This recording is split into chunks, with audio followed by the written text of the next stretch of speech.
This conference will now be recorded. Our coordinator will open this, but she was not at place. She couldn't take part into this. So my name is Riitta Molarius, and I come from VTT, and I'm a project leader, project manager for VTT part of this project. And I am happy that there are so many people who accepted our call for this colloquium. This is the first scientific colloquium of our BuildERS project. Please, Jana, change the slide. Just a moment. We are learning. Okay, so BuildERS project, our aim is to look for institutional, community, and individual resilience in different kinds of hazards. And the idea is that through strong engagement of citizens, first responders, and tool developers, we will find new ways to increase resilience of the most vulnerable groups. And the motto for our project is that by helping the weak, we are all stronger. This project is a EU Horizon project, and it started 1 year ago. And we have now, so we have 1 year back, and we have 2 years to go on later. And we have 17 partners in our project, and here you can see them. VTT is a coordinator from Finland, and then we have 2 partners from Sweden, Stockholm University and Stockholm Environmental Institute, 2 partners from Norway, Stavanger University, and for some reason, the Institute of Transport Economics from Norway. Then we have from Estonia also partners. We have 3 partners from there, University of Tartu, Estonian Rescue Board, and Positium Ltd. And then we have from Hungary, Leonardo Environmental Technologies, from Belgium, the Salvation Army, from Germany, University of Tübingen, German Red Cross, and from Italy, we have Autonomous Province of Trento and also University of Trento. And then we have 2 partners outside from Europe, University of Indonesia and George Mason Research Foundation from the United States. And also we have from Finland another partner, this Polish University College. So this is our large team which is working to improve the resilience of the most vulnerable people. And we have had a very interesting starting from this project. And in the next slide, you can see our agenda for this day. And it starts after my opening. It starts by showing you our promotion video, which is prepared by Leonardo. And I hope you enjoy it. And after that, I will give the floor to our moderator, Professor Pekka Leviakangas from University of Oulu, my dear colleague from VTT from early times. And in fact, he was our first coordinator until the end of the January this year. So now I hope you enjoy our video, promotion video, and then enjoy the presentations and be active and ask everything. Please, you can continue by the video. Thank you.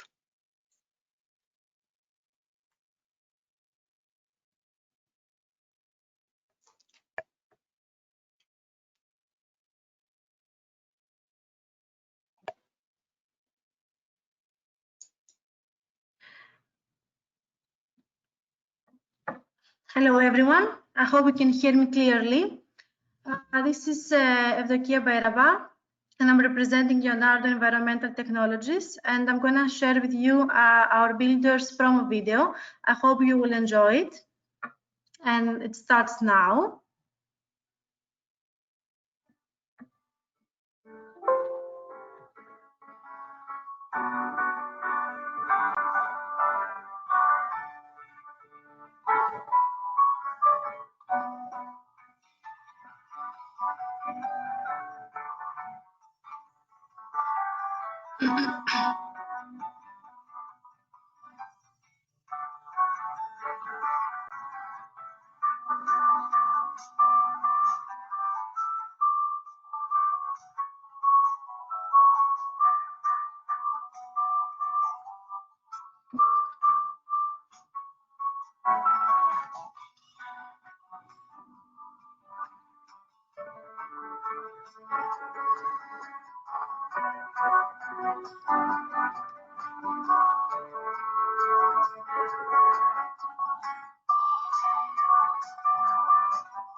And this is it. I know that there were some, it wasn't really fluent, the presentation. However, I'm gonna share with you the link on the YouTube, and in case you want to watch it again on our YouTube channel. And I'm giving now the floor to Pekka, I think. And this is it from us. Yes, this is Pekka Leviakangas. Good morning, everyone, and thank you for attending this colloquium BuildERS project. And this is an interesting project we are having in place. I remember when we were preparing for this project, when we were looking at the resilience research that has been done in the European Union, we found out that you know, there were dozens of resilience projects related to critical infrastructure. But basically, there was no research, no projects when we were talking about resilience of communities or resilience of people or citizens. And that's when we thought that it's high time to come up with a project like this. And I think it's one of the first, if not the first, a project of this kind that is funded by the European Union, and high time to do so. We are having 3 hours for this colloquium, and I think the agenda is so that there's going to be presentations, 5 of them altogether, each having their turns. And since we are having 3 hours and only 5 presentations, this means that we have quite a lot of time per presentation, and there's quite a lot of time for discussion. And that's, of course, the idea is also to debate. And the plan is so that after each presentation, which will be uninterrupted, I hope, there will be a time for the discussion and questions, and hopefully some good answers too. But basically, this is it. Let's hear what the resilience of the vulnerable people, citizens, and how to build resilience of communities is all about. And let's hear it from the researchers, and exclusively from the researchers. So this this event we are having here is the idea is that there's the voice of research, and we hope to see also some research results, and hope to have a discussion about the research. So it's not about policy making as such. It's not about the marketing of the project. It's basically dedicated to research aspects only. The first speaker will be Claudia Morsut. Good morning, Claudia. Are you Hello. ready to take the floor? Yes, I'm ready. Very Okay. good. Hey, the floor is then yours. can you hear me now? This is Yes. Rita. Yes. I just asked James Ritchie, could you close your camera? Because Yes. I just want to say a few words in the camera and then I switch off the camera and I show the screen. Is it okay? Hello, everybody. I just wanted to show my face before I switch off the camera again. I am Claudia Morsut from the University of Stavanger, and I have led the first work package, which is the most scientific and theoretical one, and is meant to provide the theoretical framework for the rest of the work within BuildERS. I have scarcely 10 minutes in front of me to summarize 1 year of very intense work. And I think it's very important to say now that what I'm going to present is a joint effort coming from several partners, both, let's say, the scientific group of BuildERS, but also the stakeholder group of BuildERS. So I try to sum up in few slides the work we have done in 1 year.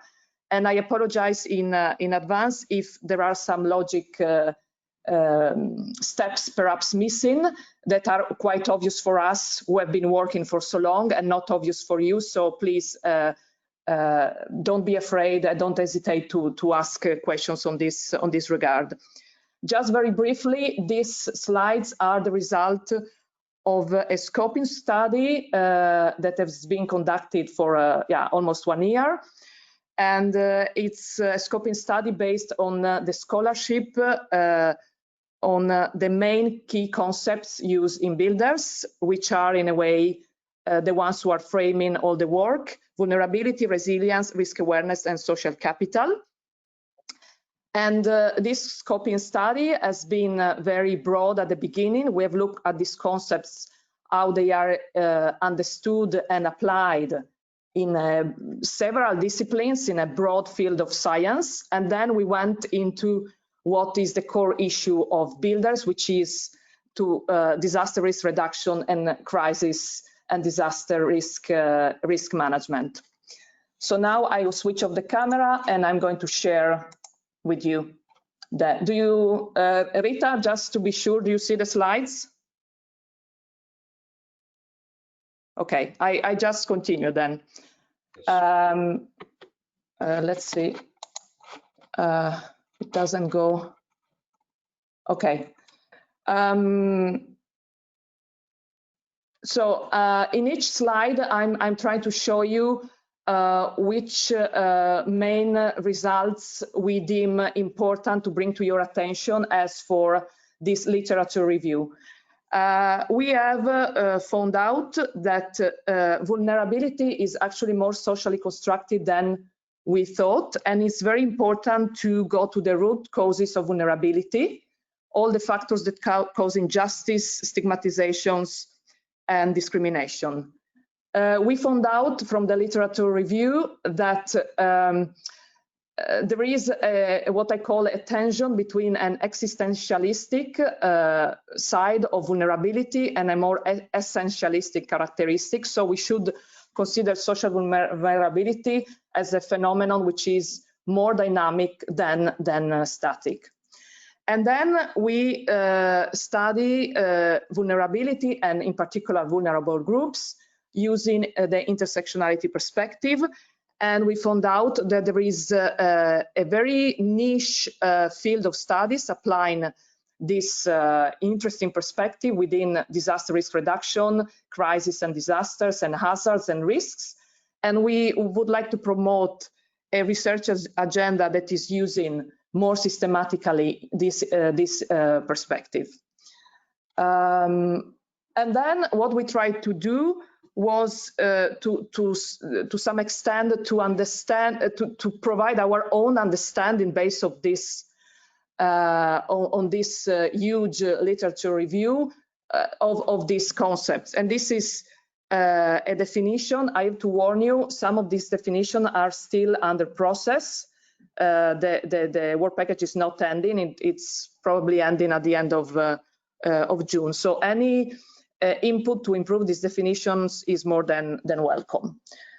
And then as for social capital, again, the scholarship in general gives a very positive account about social capital, but we found out that social capital has also a dark side, and this dark side can be a key negative factor, especially in the when a crisis unfolds, especially for groups, individuals, people, communities which already have very weak social capital. This weak social capital is not helping in that phase, and then in the crisis phase, and that can worsen the situation. Then another interesting issue is that social capital is very much taken for granted in a normal situation, let's put it in this way. And is very much studied during the crisis and mostly during the recovery phase. So how, again, groups try to recover using social capital. And the third finding is that vulnerable groups are not so much studied. And the reason is probably because the main units of analysis of social capital are communities, neighbors, families, and households. But we are in BuildERS very much interested in understanding also vulnerable groups and how vulnerable groups shape their social capital, and how this works during a crisis. And then we tried very much in line with Putam's definition to frame our own, and as I told you, this definition as well is under discussions. I just received very interesting inputs yesterday. Then the next concept is societal resilience. And as you probably all know, resilience is without any doubt, one of the most research analyzed concepts. There is a massive, varied, diverse, and sometimes conflicting scholarship, and we tried to have an overview of all of this during this year. But still, we think that resilience is mysterious. So despite of all these studies, there is still quite a lot we can say about resilience. Another issue that we would like to bring to your attention is that often in the scholarship of crisis and disaster risk reduction, resilience is treated as an anatomy of vulnerability. But our question and our challenge in the months ahead is it always so? Can an individual, a group, or a community be vulnerable and resilient at the same time? So display both when a crisis unfolds or in the recovery phase. And then we think that we should challenge a bit more what we call the politics of resilience. It's very much important, especially considering also what we are living right now with the pandemic, to discuss a bit which kind of society we want to be, we want to become. A social democratic resilient society, and for this we mean a society where the state is the main provider of security and protection, or more a neoliberal society where to some extent we as citizens, individuals, groups, communities take our own responsibility. And of course this balance sometimes it's very difficult to achieve, and we have seen that there is a tendency in some European countries, but perhaps also at European level, to put the burden of trying to be resilient on the populations, on the individuals and groups. And this we think is worth more exploring. And then also for resilience, we try to give our own definition, which is very much inspired by Bourbeau's last book, the one from 2008, where he describes resilience as a process of pattern adjustment. So a continuous process that to some extent never stops, both in our everyday life, perhaps without being aware of it, but that it displays the most when we are facing an exogenous shock or a pressure in form of a crisis, a risk, or even worse, a disaster. And then risk awareness is probably, from our viewpoint, the most tricky of the concepts we are applying in this project. We found out that we couldn't find a formal definition, a scholarly definition, let's call it in this way, a scientific definition of risk awareness. We found out that often risk awareness is used as a synonym of risk perception, and often is mentioned together with risk with risk preparation, how to prepare for risks, and with worried. So we started to wonder, is perhaps risk awareness a component to risk perception then? And then we found out that it's extremely important to better link risk communication and risk awareness. But studies on risk communication point out that often risk communication is mainly an one direction flow of information. As such, authorities seeking to inform the population or the communities about the risks. About the risk, sorry. Whereas we would like to promote a more dynamic linkage between risk communication and risk awareness. And also for risk awareness, probably the most difficult concept to seek to define within this project. And we look to shape a bit this definition to more operationalized definitions coming from the United Nations documents. The United Nations often use awareness together with risk. So risk awareness together with public, so public awareness, with crisis, so crisis awareness, or several documents mention awareness rising, meaning that mainly the authorities should promote campaigns to raise awareness among communities, groups, and societies. The next step in this year and in this first work package was to seek to provide a figure, or what we call the model, that shows the connections we seek to establish among this concept. And this model have been through several changes, have been through several discussions, and we got very good input from the stakeholders within BuildERS, but also from other stakeholders, which we tried to reach via house space platform in March. But we were in the middle of the outbreak of the pandemic, so unfortunately the feedback were very good, but in quantity very, very limited. And so we came up with this figure, and we tried to place all these concepts within the crisis management cycle, and we tried a bit to simplify a very complex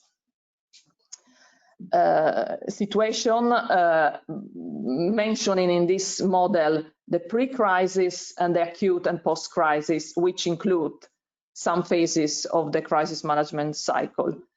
And we are very much aware that there are several figures, several models of the crisis management cycle, and we sought to look at all of them, and we tried to synthesize to some extent what we have learned from each of these figures. What we have understood is that the linkages, correlations, relationships among these concepts are not linear. Anything is black and white. To measure this, how this or to operationalize these concepts on the ground is extremely difficult. And we are very much aware that we are seeking to exemplify a very complex phenomena. We are talking a very complex phenomena, also because we don't have only to think about vertical types of governance, state or international, state, regional, local, but we have also to think about horizontal kinds of governance relationships between citizens, between groups, between citizens and local authorities. So it's an attempt that it has not been that is not easy, and our hope is that with the work packages which are looking more at the on the field, on the ground, we manage to explain these correlations more on a practical level. And here we try to think about some of these correlations, and we started with social capital. Sorry. And again, these correlations in the last report have taken more the form of let's call it hypotheses or assumptions, very general, very much perhaps on the air. And again, the reason is because this will be to some extent tested in the next work packages. And if we look at, for example, a social capital, if we assume, as the scholarship is mainly pointing out, the social capital is a very positive phenomenon, especially during and after a crisis, then we can seek to raise some assumptions or to frame some assumptions, such as if social capital, thanks to social capital, it's possible to facilitate coordinating actions both at vertical and horizontal level, and this should lessen vulnerabilities. Social capital can work as a sort of security net of a group or a community, and this should strengthen resilience. Social capital should give the chance to access to the resources, but most of all to the right kind of resources. And again, this can lead to resilience building. And again, social capital, especially since we are living in a world very much digitalized, can be a very important source of knowledge and communication, and this can strengthen risk awareness. But you can very easily read this also as in a negative way, since we are very much aware that there is also a dark side of social capital. So what happens if we are looking into a crisis where we have a group with a weak social capital? And then we have done a bit the same with risk awareness. Assuming that risk awareness is very important in the pre-crisis phase, because it's through risk awareness that individuals and groups are aware of risks, and the scholarship, but here again, some scholarship is showing that in this way, groups are more, or communities are more prepared, but there is also a scholarship showing that the correlation between risk awareness and preparedness is not so strong as one may think. Again, is this bringing to a resilience building, and the same is sharing information, communicating properly and timely, and this can happen thanks to social capital. Is again this a way to build resilience? As I said already, these are assumptions. These are that need to be verified on the field. And then we, in the report that we are finalizing, we try to raise a set of critical questions based on these correlations. I'm not going through all of those. I'm afraid I have over. I went over my time, and so I really hope that you can. We can have eventually an interesting discussion later. So thank you very much for your time.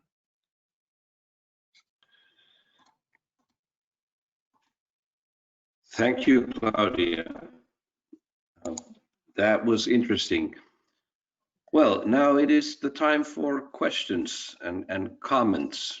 Do we have anybody raising their hand? Did we have any written comments or questions there in the chat box? So please turn on your mic if you have a question. Otherwise, I have to start questioning. I have a question. Good. Go ahead.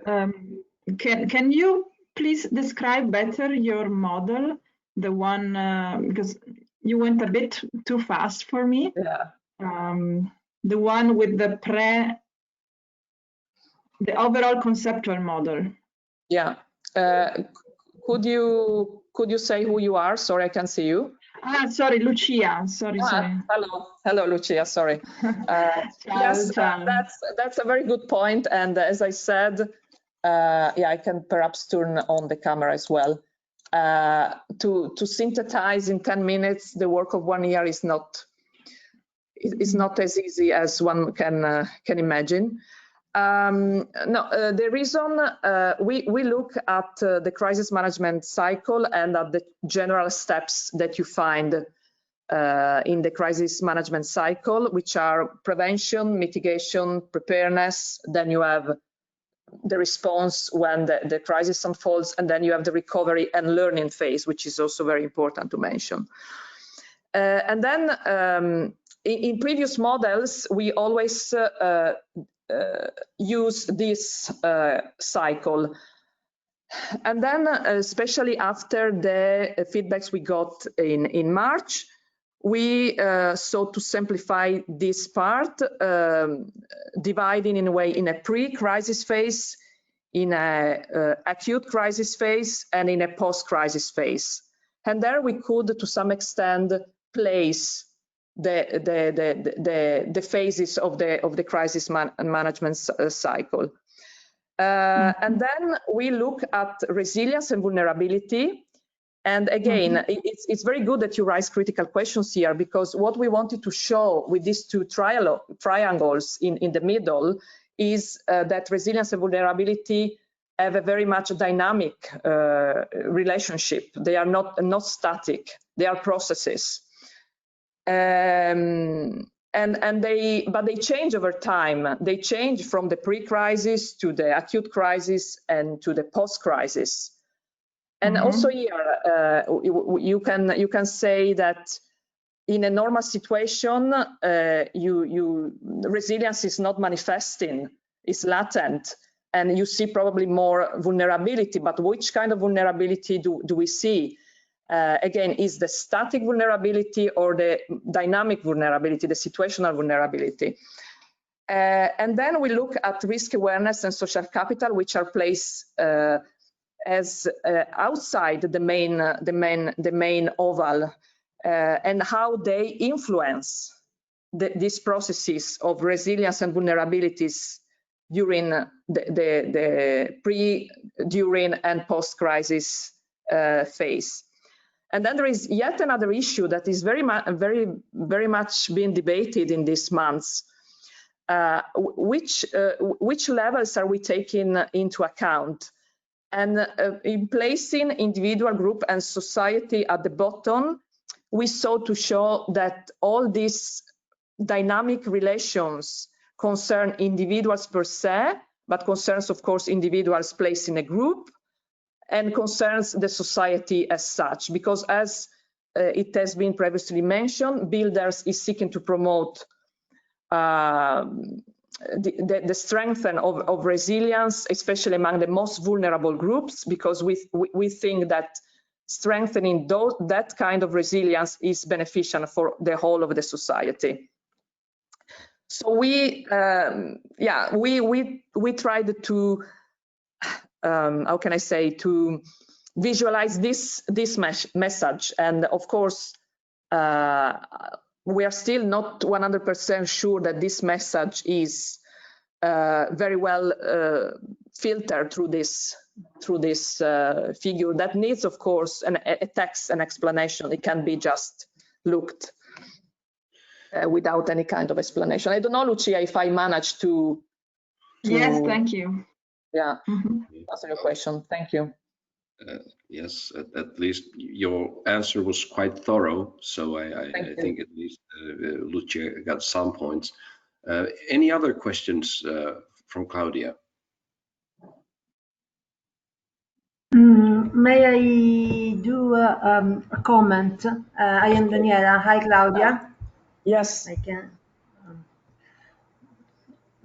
Just about the problem of communication on one direction or two directions. Yeah. In general, we consider, in my experience, in three kinds of general communication. We have formation. That means that we teach to civil protection operators or people who works with other people what to do. So it's a learning framework. Information is we mean in one direction. We inform population about risks, about a crisis that is coming up, or an emergency that is ongoing.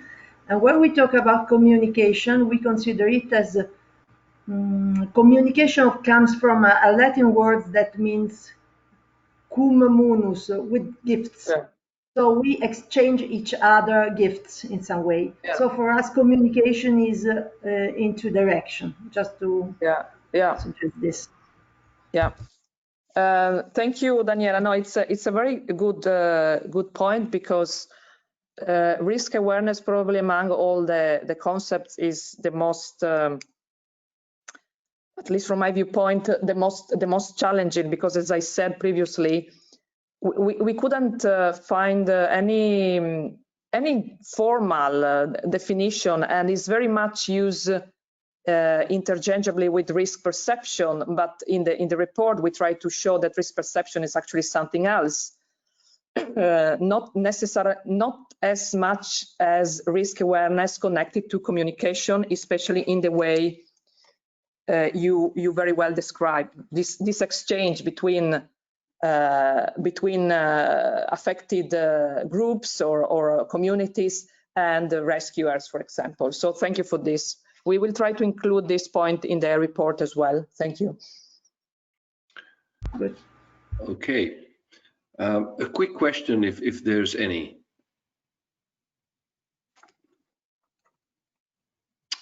Since there doesn't seem to be any, just a minor comment from my side. I found this presentation really interesting, and I kind of liked your model. I think it's a good idea trying to visually simplify the complex system you are investigating, and I think this is really about a system, and there are system dynamics between the different elements of the system.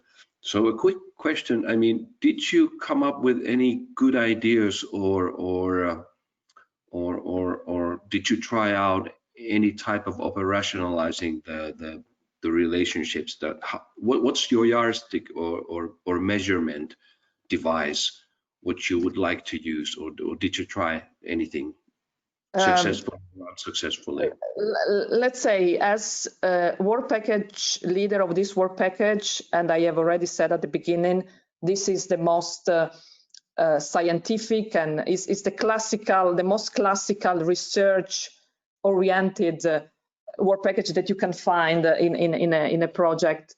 We, or better, I as a work package leader, I would argue that our work to some extent ends by providing this model and by enlightening all these possible correlations in a form of hypotheses, assumptions, statements.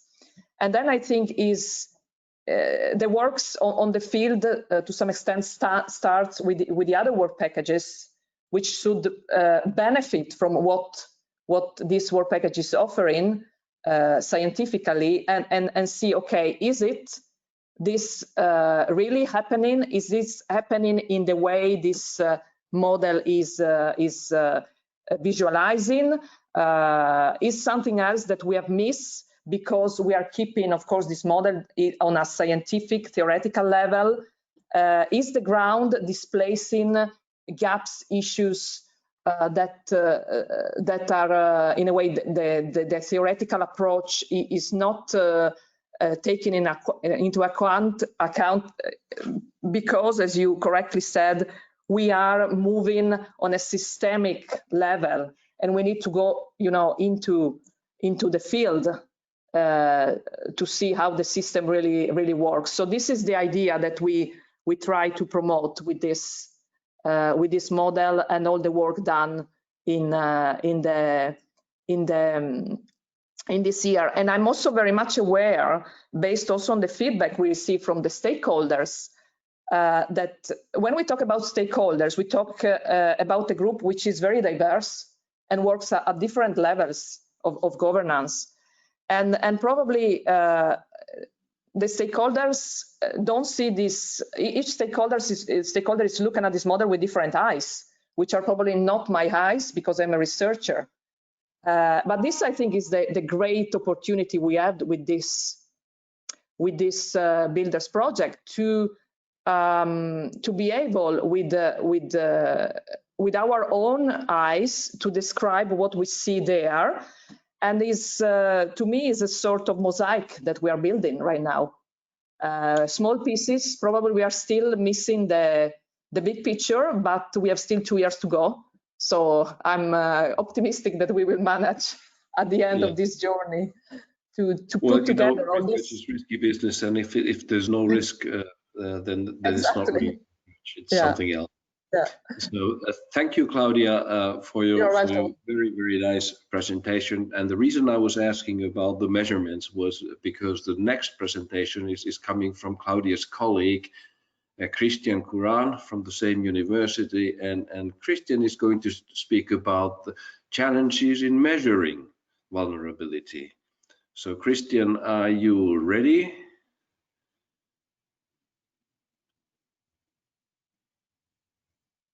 Yes, I'm ready. Can you hear me? We can hear you. You can speak up a little bit, but it's okay. We can still manage to hear you. So the floor is now yours. Thank you so much, and thank you for listening and for having me do this presentation. My name is Christian Kuran from the same university as Claudia, and I'm really happy that this presentation is following right after the first one, because even though we don't have a clear picture of operationalizing the model, it's not like we have not been talking about and in some ways obsessing about how to do research, how to use the findings, the theoretical construction that we have, in order to create groups of variables to describe the different phenomena, vulnerability, resilience, social capital, and so on. But as good theoretical researchers, we have been focusing mostly on a lot of the difficulties. And my presentation is not really about directly things in our reports. These are ideas and thoughts that we have been discussing through the last year, and I would really like to share these thoughts with you, and probably to have a good discussion on how to do research on these phenomena. So I can get started. This, let's see.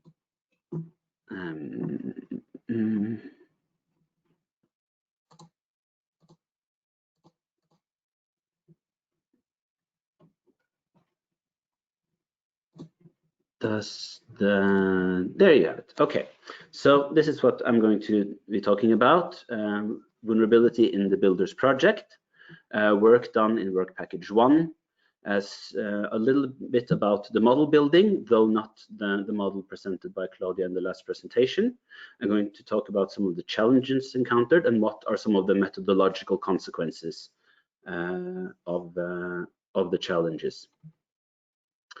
So in work package 1, we have been working on a unified theoretical framework using scoping study of scholarship about vulnerability. We have been using data from grey literature according to the Prague definition of grey literature. Grey literature is the literature that's not peer-reviewed per se, but it has some sort of editorial consequence. So it would be, we could use newspapers and other public literature, and also of course peer-reviewed journals and public data and white papers and so on. This was the early model presented in deliverable 1.1, and already here we see a couple of the problems that we were facing. We were trying to put in everything into one model: the crisis management cycle, how to build resilience. We used the known bow tie model in order to place the model in a crisis management context, and we have moved away from that, as you saw in the last presentation. And also we tried a way to find the different variables you can use in order to describe vulnerability, single out vulnerability in research. And we did this based on, of course, different studies on vulnerability, but also on different parts of national data, looking at what happened after and post-crisis as an example, and try to figure out this in an individual level, a group level, or a governance level. I will mostly be taking things from not the deliverable 1.2, which is still undergoing revision, but deliverable 1.3 that has been submitted, and that's the report on segments of vulnerability country by country basis. So we looked at several different countries and how do the countries talk about vulnerability in their public institutional papers, and we had all sorts of different case examples from the different countries on vulnerability. This was in part to try and follow the different tasks: identification of segments of vulnerable populations, identifications of segments of vulnerable populations outside the official data. And here you have the grey literature that I was talking about earlier.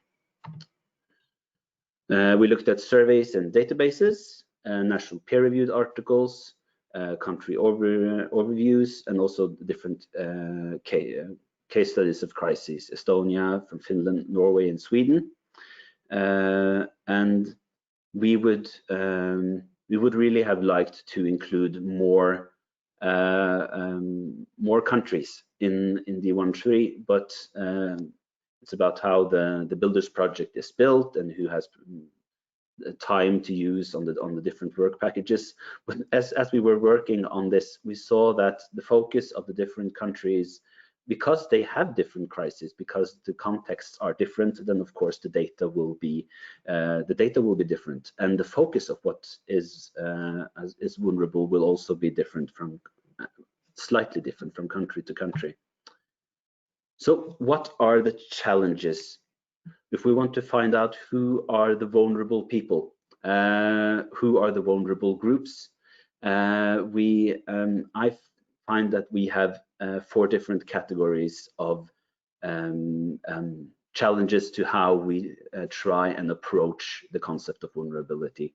The level of analysis, the categories used, the factors used to describe vulnerability, that would be the minute variables that I presented earlier and we tried to include, and also the idea of the context of the crisis, and also the exposure to hazards. And I will go through each of these one by one. So while we were working on to identify segments of vulnerability, we were constantly asking ourselves, are we looking at the individual vulnerability? Are we looking at a group vulnerability? Are we looking at institutional vulnerability? Or are we looking at a governmental vulnerability? That would be not the institutions, but the political system's ability to adapt to crisis. So looking at this, to include the different levels in that original model, and even in earlier drafts of the model, we tried to have all of these levels, and we realized that that was just a wee bit too complex. And now we have a more generalized model, as you saw earlier, that tried to include at least an amalgam of the individual and the group, and you can say an institutional, societal. That would be sort of a mix of the two. That's okay, but if we want to look at the groups, it's easy to forget that the groups are made of individual people, and they have different factors of vulnerability that then again might be mixed in and be mixed into other groups. That's why we have the intersectional perspective, which I will soon be to. Next on, the recurring challenges. We have the categories. The categories are used by different countries to single out groups. In order to, this is a management categories. And when we would have the elderly, we would have the young, and we would have the physically impaired, just as examples. But when we think about, say, the COVID-19 pandemic currently, we're looking at, we have the elderly is singled out as a risk, as a vulnerable group. But really, it's the mixture of the people placed in the category as elderlies, say medical preconditions, that would actually be the category that we would try to single out. So when we try in BuildERS to ask who are the most vulnerable, we find that it's really a question of context. And this makes it hard to find the good variables, because you would have a crisis context that would make some categories more, more inclined to be vulnerable, or to have at least their factors, as I mentioned earlier, these elements of vulnerability to activate. I found a good way to think about this is a sort of in epigenetic way, that we all have vulnerabilities or potential vulnerabilities, and that these are activated in some ways in a crisis context and not necessarily in a normal situation. So I jumped the gun here a bit, but I'll jump back. And these are examples of the factors or the elements or the variables. These terms are used a bit mixed, but still these are, you can find living conditions would be a group variable. You would use variables to describe what is living conditions. You would use economic and financial conditions. You would use the income, economic capacity as minute variables to describe this phenomena. And all of these phenomena feed into this concept of vulnerability. And when we then started looking at this intersectional perspective, we found that the world could be described a bit like this model. Also, I'm sorry to say on a very generalized level, but it is as analytically reduced as we were able to do it. This is the intersectionality model for D1-6, which has been submitted and currently undergoing a journal review, where you can see that you would have these different vulnerable groups. You could say these were the elderly, and the next group would be people with pre-existing conditions, and the third group would be a different group. And these would naturally mix, and you would have the total groups in society, and you would have groups exposed to hazards and groups exposed to crisis, because this is not naturally not naturally the same. And we could have mitigation efforts seen as various arrows to reduce the exposure to hazards and the exposure to crisis, but we wouldn't in this model be working on the minute factors of vulnerability. So what would be the consequences for, say, quantitative studies when we look at this way? So as in validity, you would have to tailor your study as an after or before crisis. Ideally, you would have studies of the same people in both crisis contexts and normal situation contexts. And we realized that this is very, very difficult projects to do. And reliability-wise, it would be the national context, the different types of crisis, and also the different types of institutions that individuals would be able to use. And we find that both of these must be taken into account when choosing variables to describe the phenomena of vulnerability.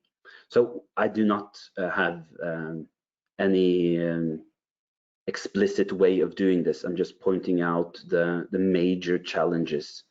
And in my field of study, what we do is that we realize the challenges by describing them beforehand in the study. Usually, it would require very reflexive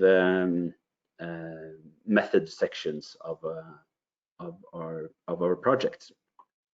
What are the qualitative consequences? So the consequences for qualitative research would be that to increase validity, it would be context sensitivity, the subjective description, also the pre and post crisis studies, and looking at the governmentality aspects of the project, because when you do a project, it's usually publicly funded, and you would have expectations of certain types of variables that can be used to approach the population or approach the vulnerable groups. And the challenge is then that they would have to be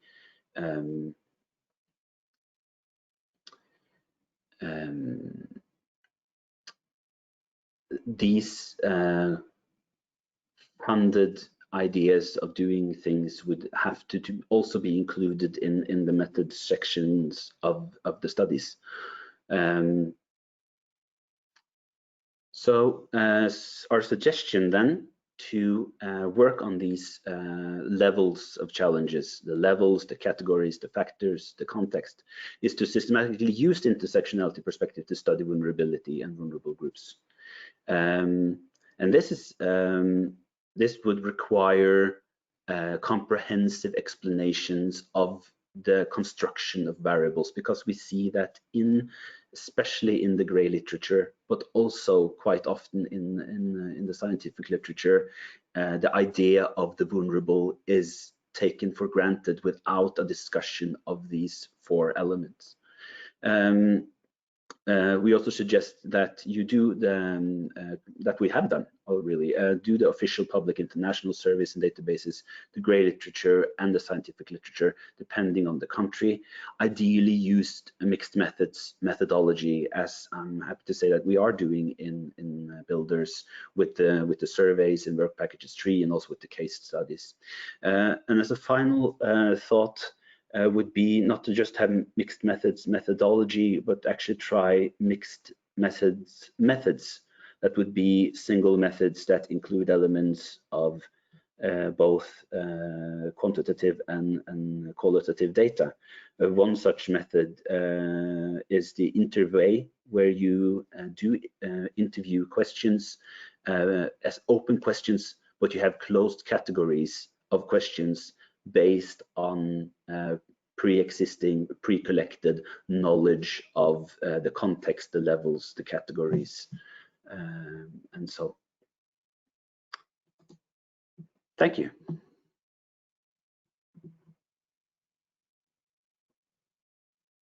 I'm done. Thank you, Christian. So, turn on your mic and present your questions or comments as you have them.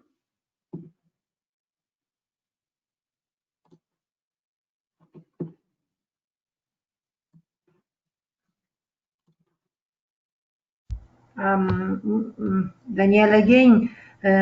Christian, could you kindly explain a little bit more in detail the slide dealing with factors, elements, and variables? Yes, maybe I can share my screen once again, and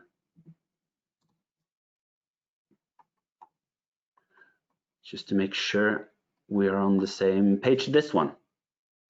Yes, exactly, because you commented only the first 2 points, but it's interesting to go into the list a little bit, and also to understand how do you want to count, to number these issues that you listed.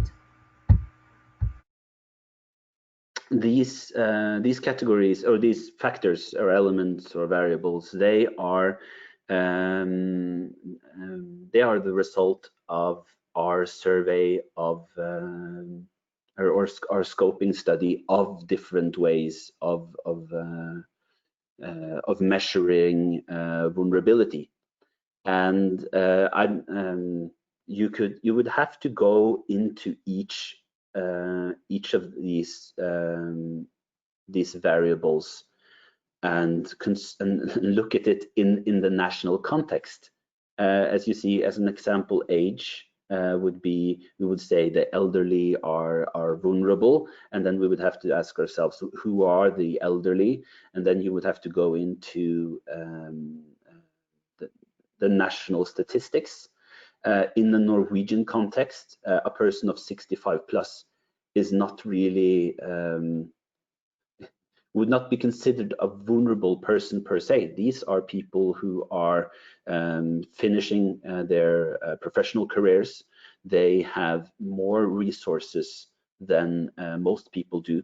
They also have an institutional context where they are protected from from diseases and so on by the public health systems.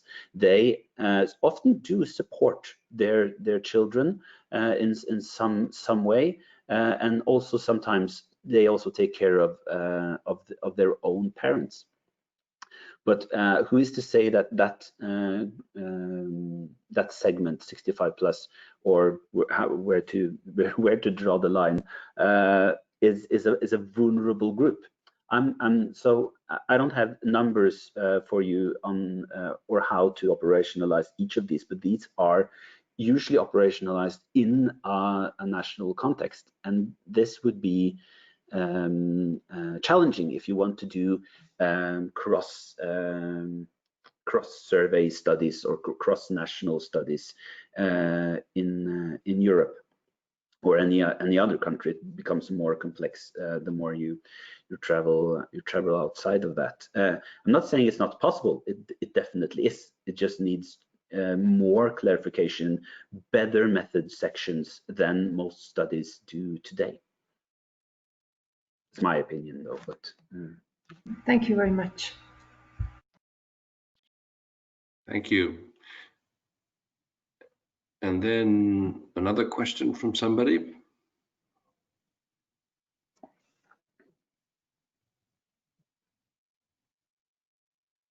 Just turn on your mic if you have a question or comment. Well, the final question then from my side, in case there are no other comments or questions. And you remember that you can also type those questions or comments to the chat box if you like. You were mentioning reliability and validity as something to be taken into account when choosing an indicator or factor or whatever your measurement is all about. And I would actually add a pragmatic element to that. It's always a question about availability, whether such data actually exists or that it's available within a reasonable effort.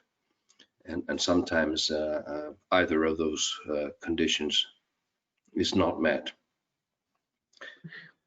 And one comment regarding for example, when we speak about GDP per capita, or we speak about the elderly population in relation to the total population, I mean, that allows you to do comparative analysis only. You can say that there are more elderly people relative to total population in Finland than there are in Greece, or vice versa.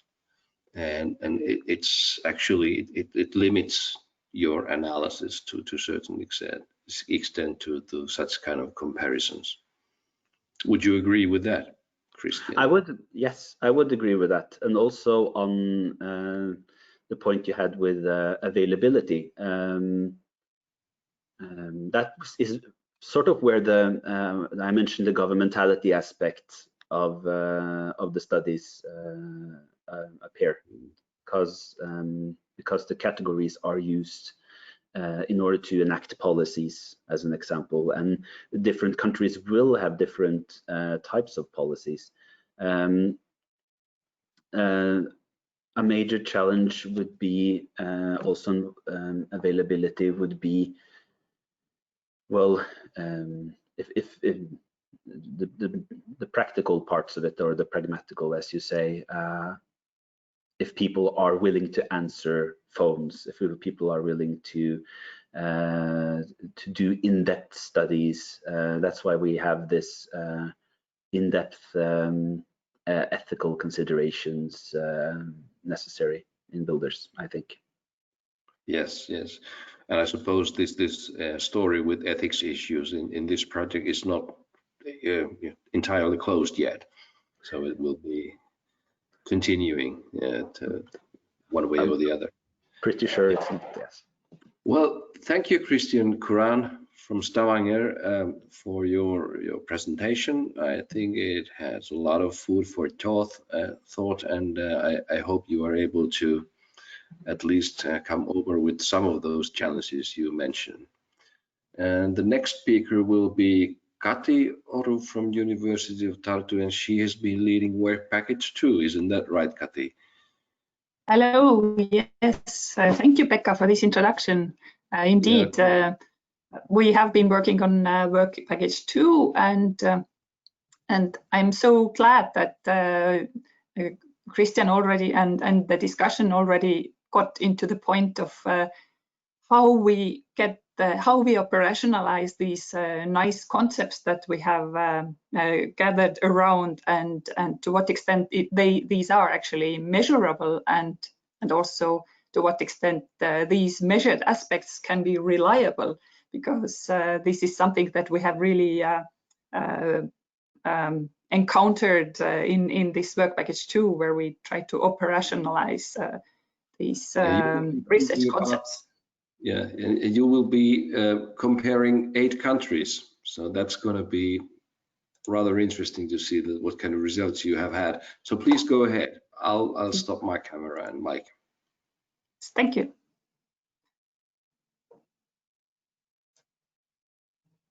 So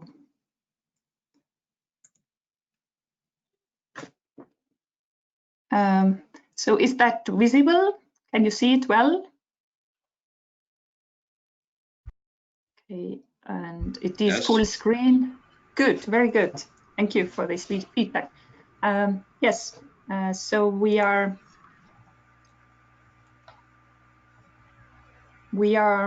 working, most of the BuildERS partners very numerously have been working on this work package and trying to address the question about individual and group vulnerabilities in crisis management.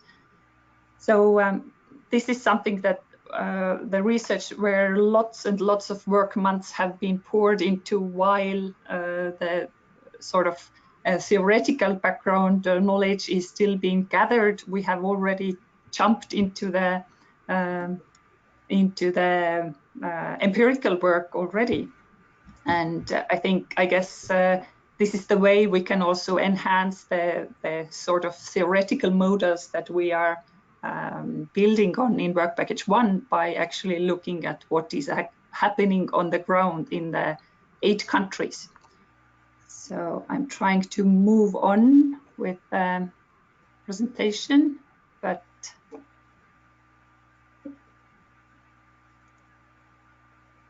not sure how can I move it on. Okay, here it is. So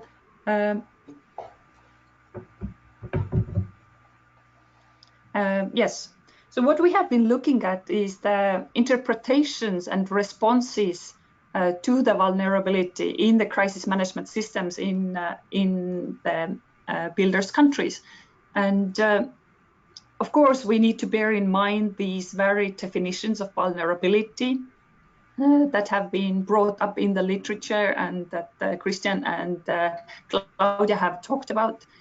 We can see that definitely the exposure to hazards and the ability to cope with the impacts is one of the kind of key reflections of the vulnerability.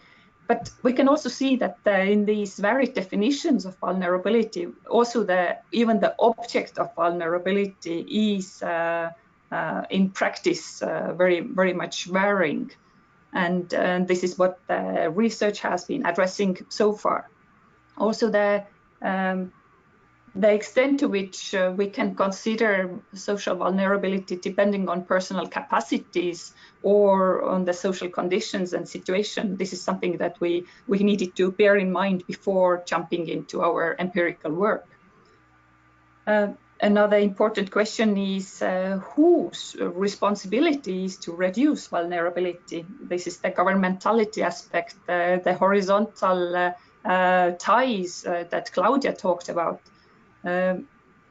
What we see from the literatures is that there are problems with the lack or unclear support structures, and that often overburden some of the capacities, tend to overburden maybe those vulnerable groups' capacities, and we can see the support gaps here that need to be addressed.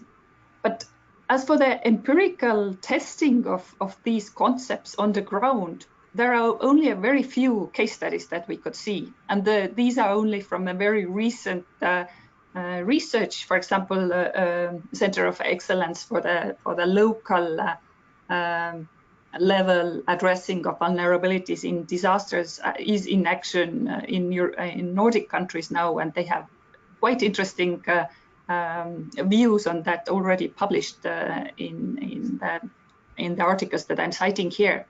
But what we see is, as a gap in knowledge is to what extent vulnerability is addressed and how it is also viewed and interpreted by the practitioners in variety of crisis management systems. And we believe that by understanding this variety better, we can identify probably vulnerability areas where vulnerability really needs to be addressed, and identify the gaps in support structures and the reasons for currently problematic structures. And possibly also, since we are doing the comparative analysis, we can see some of by the lessons learned from these different countries, we can maybe suggest some of the or bring up some of the more positive or successful models. But of course, we need to be very sensitive of the different contexts again. So it is we need to be really careful about our conclusions that we draw from this study. So if I can move on again.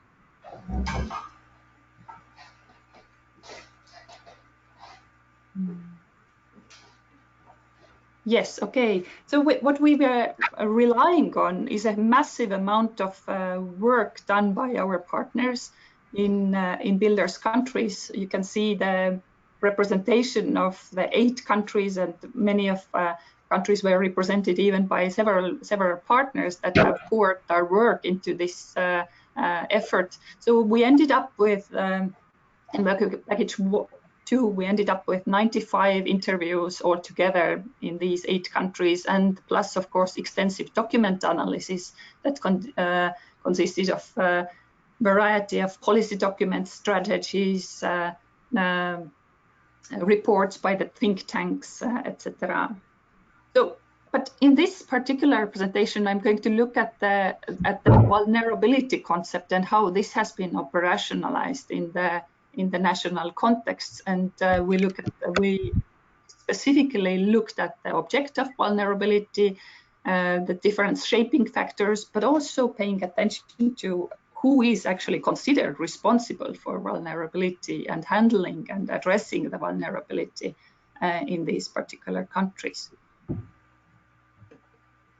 And what we find, these are sort of preliminary findings, and we are still working on pouring them into a nicely cohesive text. But we can say that that indeed there are very varied interpretations of by different institutions and in different fields within the countries when they talk about vulnerability. So it is a sort of not so well accommodated or adapted term so far.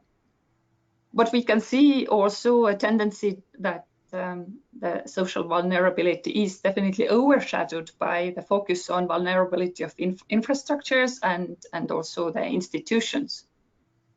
This is something that has its historical roots probably, but it's in some countries we can see that it is the change is emerging towards the social, considering the social vulnerability aspects.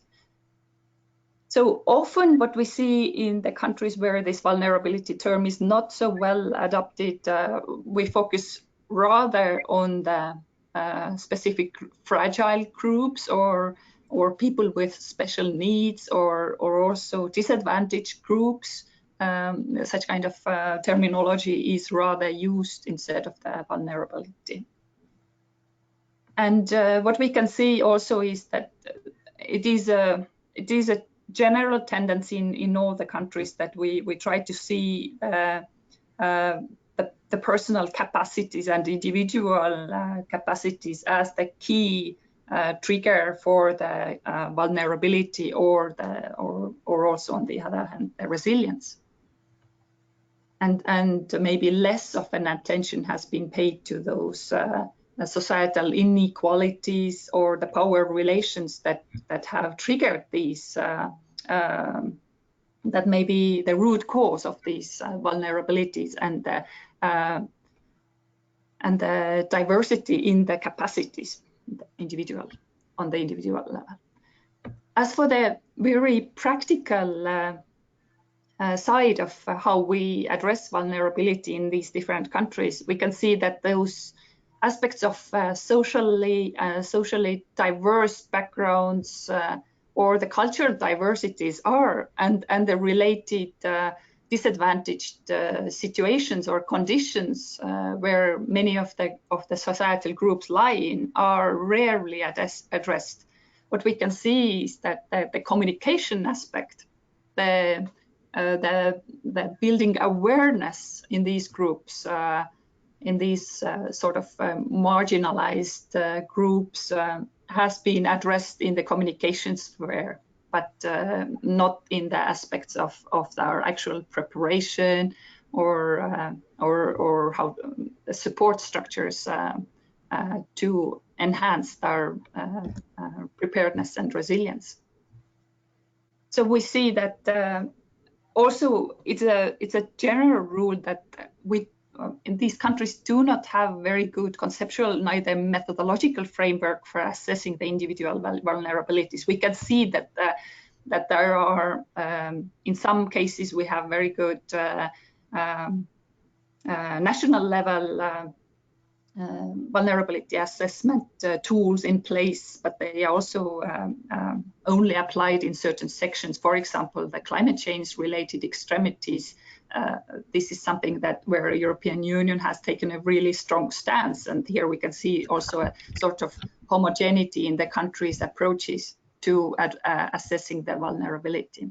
But not even here, some of the countries have been really sort of pioneers, but some of the countries have been a bit behind in the practical application of these frameworks. And of course, it looks that the municipality levels has been tasked with responding to the vulnerabilities, but at the same time they have rather limited guidance on how to systematically do that. Here I will go a little bit in depth in the practical outline of how these different countries define the vulnerability and also their practice. So looking a bit more in depth into these dimensions of how vulnerability is handled in these countries. So here in the upper row we can see Germany, Italy, Belgium, Sweden, Norway, Finland, Estonia, and Hungary as these 8 countries that we were looking at. And we can see that a very much sort of rather quantified vulnerability assessment and approach has been taken, and is well grounded definitely in Italy, also in Belgium and Germany. A bit more, but we can see that the emerging ideas of looking at vulnerability as situations or people in their conditions that make them vulnerable. That can be anyone in any situation, in any crisis situation. Such kind of a view is more emerging and actually very well rooted already in Sweden, Norway, and also Belgium and Finland. We can see some signs of it also in Estonia, but on a very general level. Also Germany, but maybe rather on a general level, or the ideas of looking at the vulnerability as the situational variable.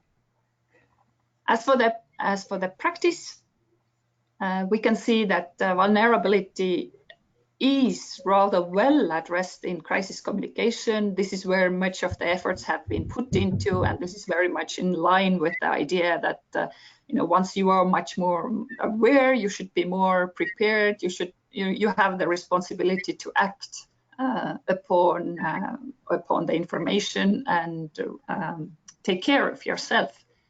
Of course, this very liberal definition has been very much debated, and this is what we see also on the ground, emerging actions in order to kind of counterbalance this information-centered view on the vulnerability and handling it. We can see that in many of the countries, for example, again, the Nordic countries step out here, have several types of vulnerability assessments here. Also, I bring up the climate change extremities as an example.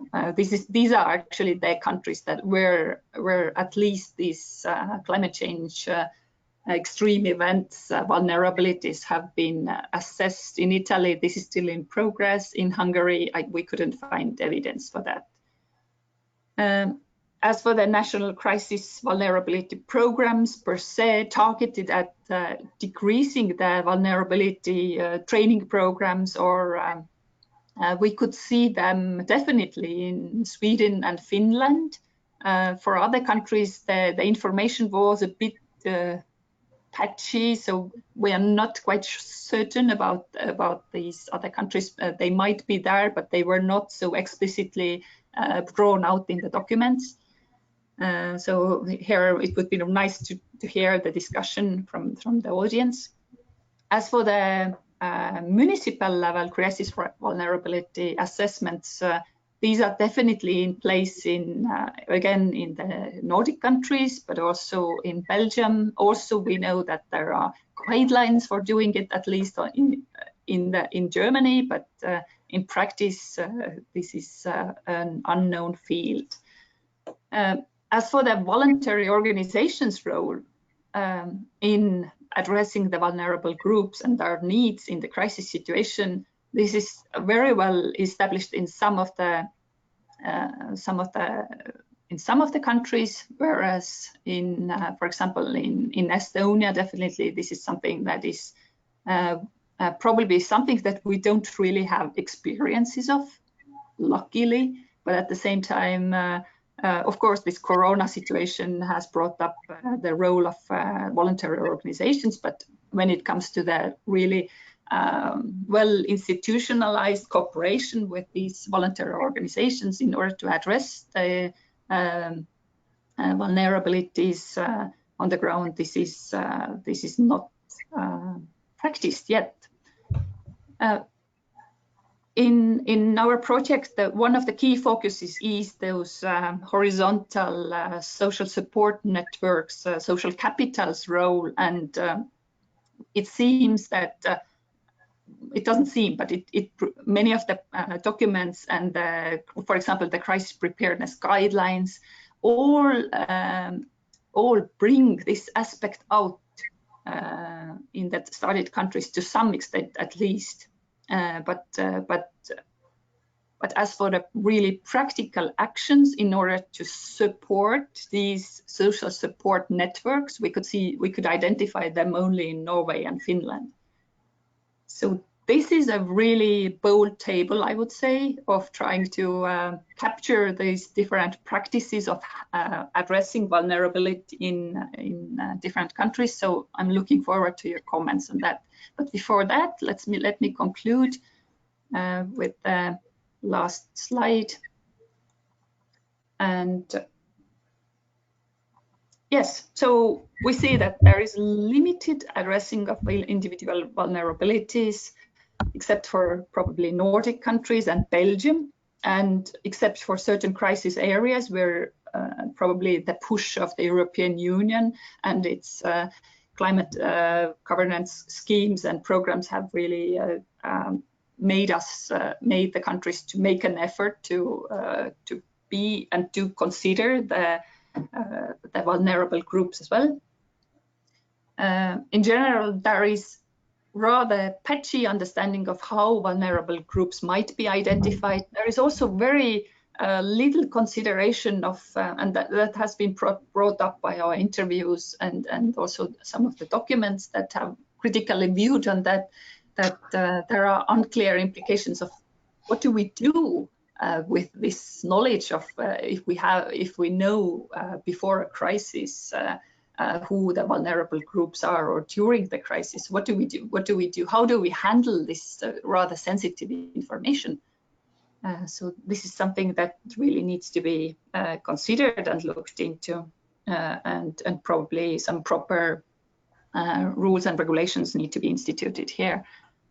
As for the areas of development, we clearly see that there is a need for very coordinated effort between the local authorities and services and different sectors in order to be able to actually assess the vulnerabilities and define the vulnerable groups, and also to address their needs during the crisis. But we need also probably much better guidelines on how to use the vulnerability assessment and how to implement specific measures to deal with vulnerable individuals. So this is all from my side. I'm looking forward to your comments and ideas. Thanks, Kati. I think your table was challenging many of us. So very good. Questions?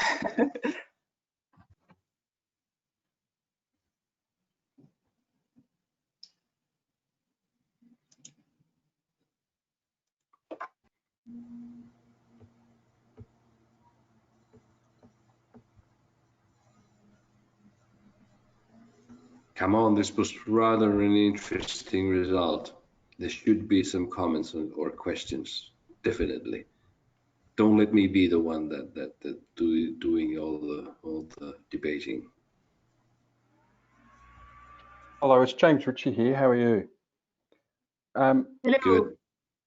I've just got a question. In looking at I'm based in Germany, but I'm actually originally from Australia, and I used to deal with a lot of vulnerable communities, particularly in the mental health space during crisis and emergencies. And one of the key things that always used to be a trouble was, you know, how do you deal with people that are sometimes vulnerable and sometimes not vulnerable? You know, so for example, we used to have we had 10,000 people with mental illness, and at particular times somebody might need assistance and sometimes they don't. And it was just about, you know, the centralized crisis management people were often going, well, we can't deal with maybes. We need, they are vulnerable or they're not vulnerable. And it's just, how do you think we're going to deal with those sorts of things? And the other thing is, when you say the patchy understanding, what do you think is driving that patchiness? Is it political will, or is it just complex, just so complex we don't know how to sort of get a unified approach to it? Thank you for this question. I think it's really something that needs further inquiry. Why do we claim that that it is so difficult to assess the vulnerabilities, and can this be and since it is so situationally determined, is that something that can be used, such kind of a stance can be used as a cover-up for not really addressing them, or for not actually dealing with the vulnerabilities. So I guess we need a sort of a middle ground here of our these kind of two ideal types of addressing the vulnerability, of really looking into these various groups, or kind of predetermined understanding of for example, these 65 plus as vulnerable people, or the disabled people as vulnerable people, and versus the stance that actually anyone can be vulnerable. And absolutely. And this is something. It is indeed a very, very tricky situation, and we have been discussing it with our Estonian colleagues, Estonian practitioners, that we definitely need some understanding of those that are already sort of more prone to be poorly or adversely affected in the crisis situations, and this is something that helps to prepare us for managing the crisis in a more efficient way, and as long as we know and we use these assessments prior to the crisis. And I think that's right. I think it's the agreeable. What's the agreeable definitions? What's the protocol, and what's the differences? Because often we used to get pushed back a lot about, oh no, that's not applicable for this type of disaster. Yeah, and that's very. And for me, it was please go ahead. Yeah, so it was just for me, it was a blocker. In some cases, oh no, we don't want to deal with that complex cohort of people. Let's just block them out because it's not applicable to this disaster, instead of saying, well, how do we take a all hazards approach? That's very, very true, and that's this is probably a resource issue that many of the responders and on the national level are struggling where to put their scarce efforts and scarce resources in the assessments, for example, and what to prioritize. And often we can see that those crises, and what we see also from the evidence that we have gathered, is that actually often the times those politically more relevant crisis themes, or what we consider as the relevant crisis themes, for example, the cybersecurity in Estonia or also in Finland. This is something where much of the vulnerability assessment has been focusing on, and yeah, so it is definitely a very tricky. And not only for the researchers to kind of sort out where the resources have been put and why they have been put, but also it is a very debatable and political decision sometimes on the ground. Thank you. Thank you. Yeah. Thank you for this question, James. And by the way, it was very nice to hear Australian accent for a long time. I spent some time in Australia myself. It was unmistakable. You couldn't make a mistake about it. Oh, sorry about that. Thank you. No, sorry. That was actually my pleasure. I was thinking about this what you mentioned about the patchy understanding, and I was sort of connecting that comment to this observation from Kati that a lot of the tasks has been pushed to the municipality levels. And I wonder if there's some sort of connection or association between these two things, that, okay, there's patchy understanding, well, okay, let's push it to the local levels, let the locals deal with it. And in fact, I sense a sort of a danger here, because when you are dealing with at the local level only, you get a diversity of practices and standards, and at least in Finland, that's sort of against the constitution, because everybody should be treated equally regardless where you live. But if you live in municipality A, who is dealing differently with certain vulnerable groups, and the municipality B, and this is what we are in fact witnessing already today when it comes, for example, elderly health care. And I somehow see that there is a sort of risk that this is going to happen, not only in Finland, but in many places in Europe and rest of the world, of course. Do you think, yes, Kati, that this you know, connecting with the two things is correct, or? I think this we can sense and understand this patchy definition in different levels, actually, even, because of course different countries have very different practices and levels of institutionalization of this vulnerability assessment. but also in these countries where the national level assessments have been carried out, and also there are at least regulations that also on the municipal or local level we should have these vulnerability assessments. They are not really enacted, or this is where the patchiness really appears, and definitely that different municipalities have different capacities to carry out such kind of assessments, and also different capacities to react upon this knowledge coming from these assessments. Okay, anything else, James, you want to raise or have a return comment to Kati's answer? The only comment I'd make about that, it's one of the, and it could be the Australian skeptics in us, is often the concern about that is often just about cost shifting. Often central governments and federal governments want to cost shift down to the local municipality, and one of the issues with that is they don't want to pay for capacity building.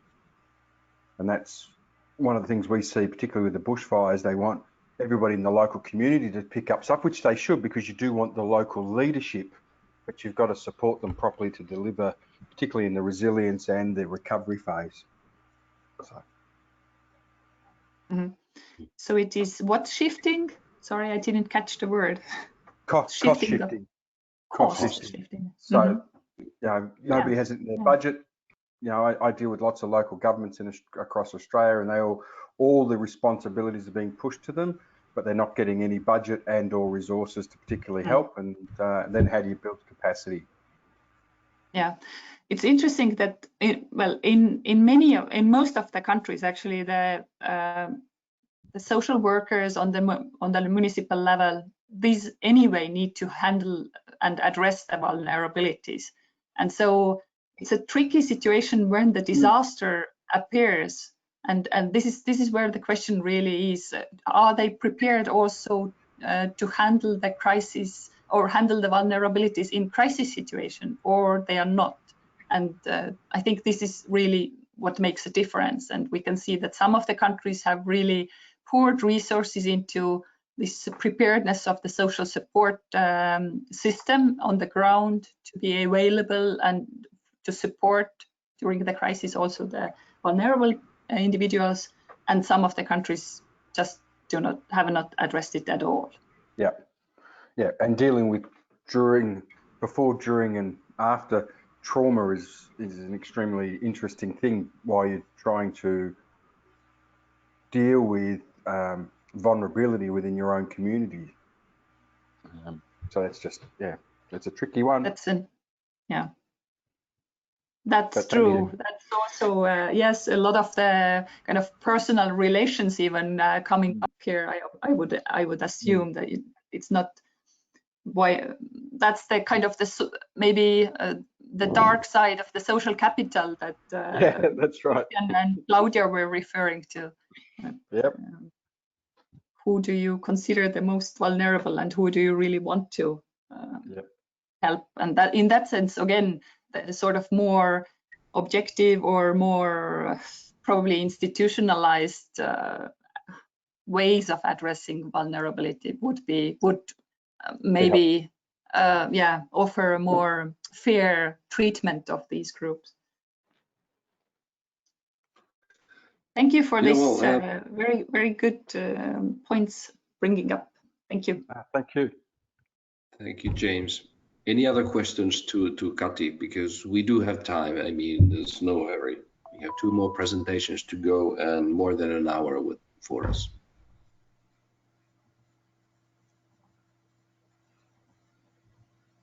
Nope. Okay. So no, here, Eija, Pekka. Okay, good. Thanks, Eija. Go ahead. Okay, Eija Parmes from VTT. I think a very big threshold here is the confidentiality of individual information on individuals' vulnerabilities. And have you thought of that? It is very difficult to create registries on people's location, their vulnerabilities, because this is the only information that you can really, which is useful in a crisis situation. So thank you, Eija. Yeah. Yes. Do you want to continue, or? I think this is something. Yeah, you can answer. This was the idea. Yes. Yeah.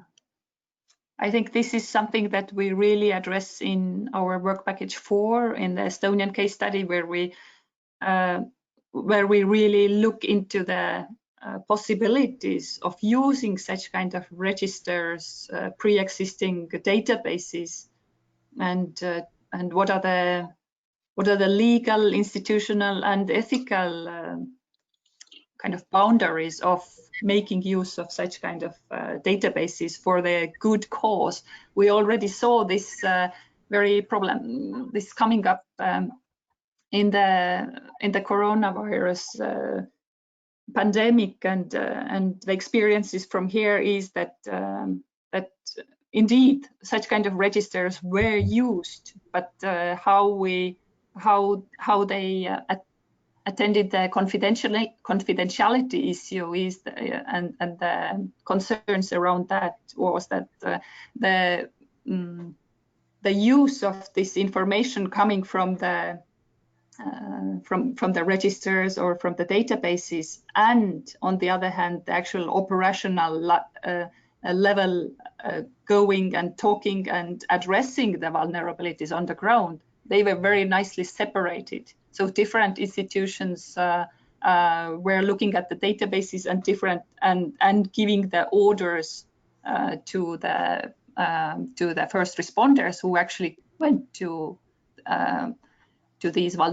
attend these vulnerable groups without really knowing why they need to go there but they had a very clear kind of task in their heads and what they needed to do, and they needed to check upon certain groups of households, and but they didn't know why these exactly were picked by the other institutions. So I think such kind of tools or such kind of approaches could be thought through very well, and in this way we can sort of go by this very sensitive issue of confidentiality. Thank you, Kati. Thank you, Eija. Thank you, Eija and Kati. Eija has been working with this project because she's coming from VTT and has been taking part in the geographical information utilization in this project. So thanks, Eija, for those efforts. Any more questions or comments?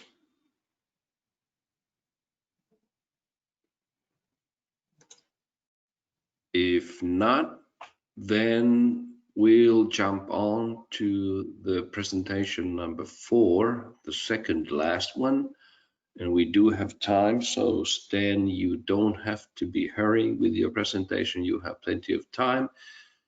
Sten Torpon from University of Tartu, I presume colleague of Kati's, of course. Yes, I remember Sten. In fact, some of the correspondence a year ago. Yeah. Okay, Sten, are you ready? Can you test your mic? And Kati, you can close yours. Hello? Okay, the mic is working, and okay. Also, you want to perhaps turn on your camera. Would you like to do that? Okay. And the camera is working. Okay. Yeah, very good. So I'll close mine, and please go ahead with your presentation about institutional rules, practices, and experiences in handling misinformation in disaster management. Misinformation, that's an important keyword. We shouldn't be forgetting about that. So go ahead. Okay, thank you, Pekka. Hello, everybody. I think you don't probably see my screen yet, but since I have 2 screens, I'm sorry, I will be looking away from the camera. And some words about the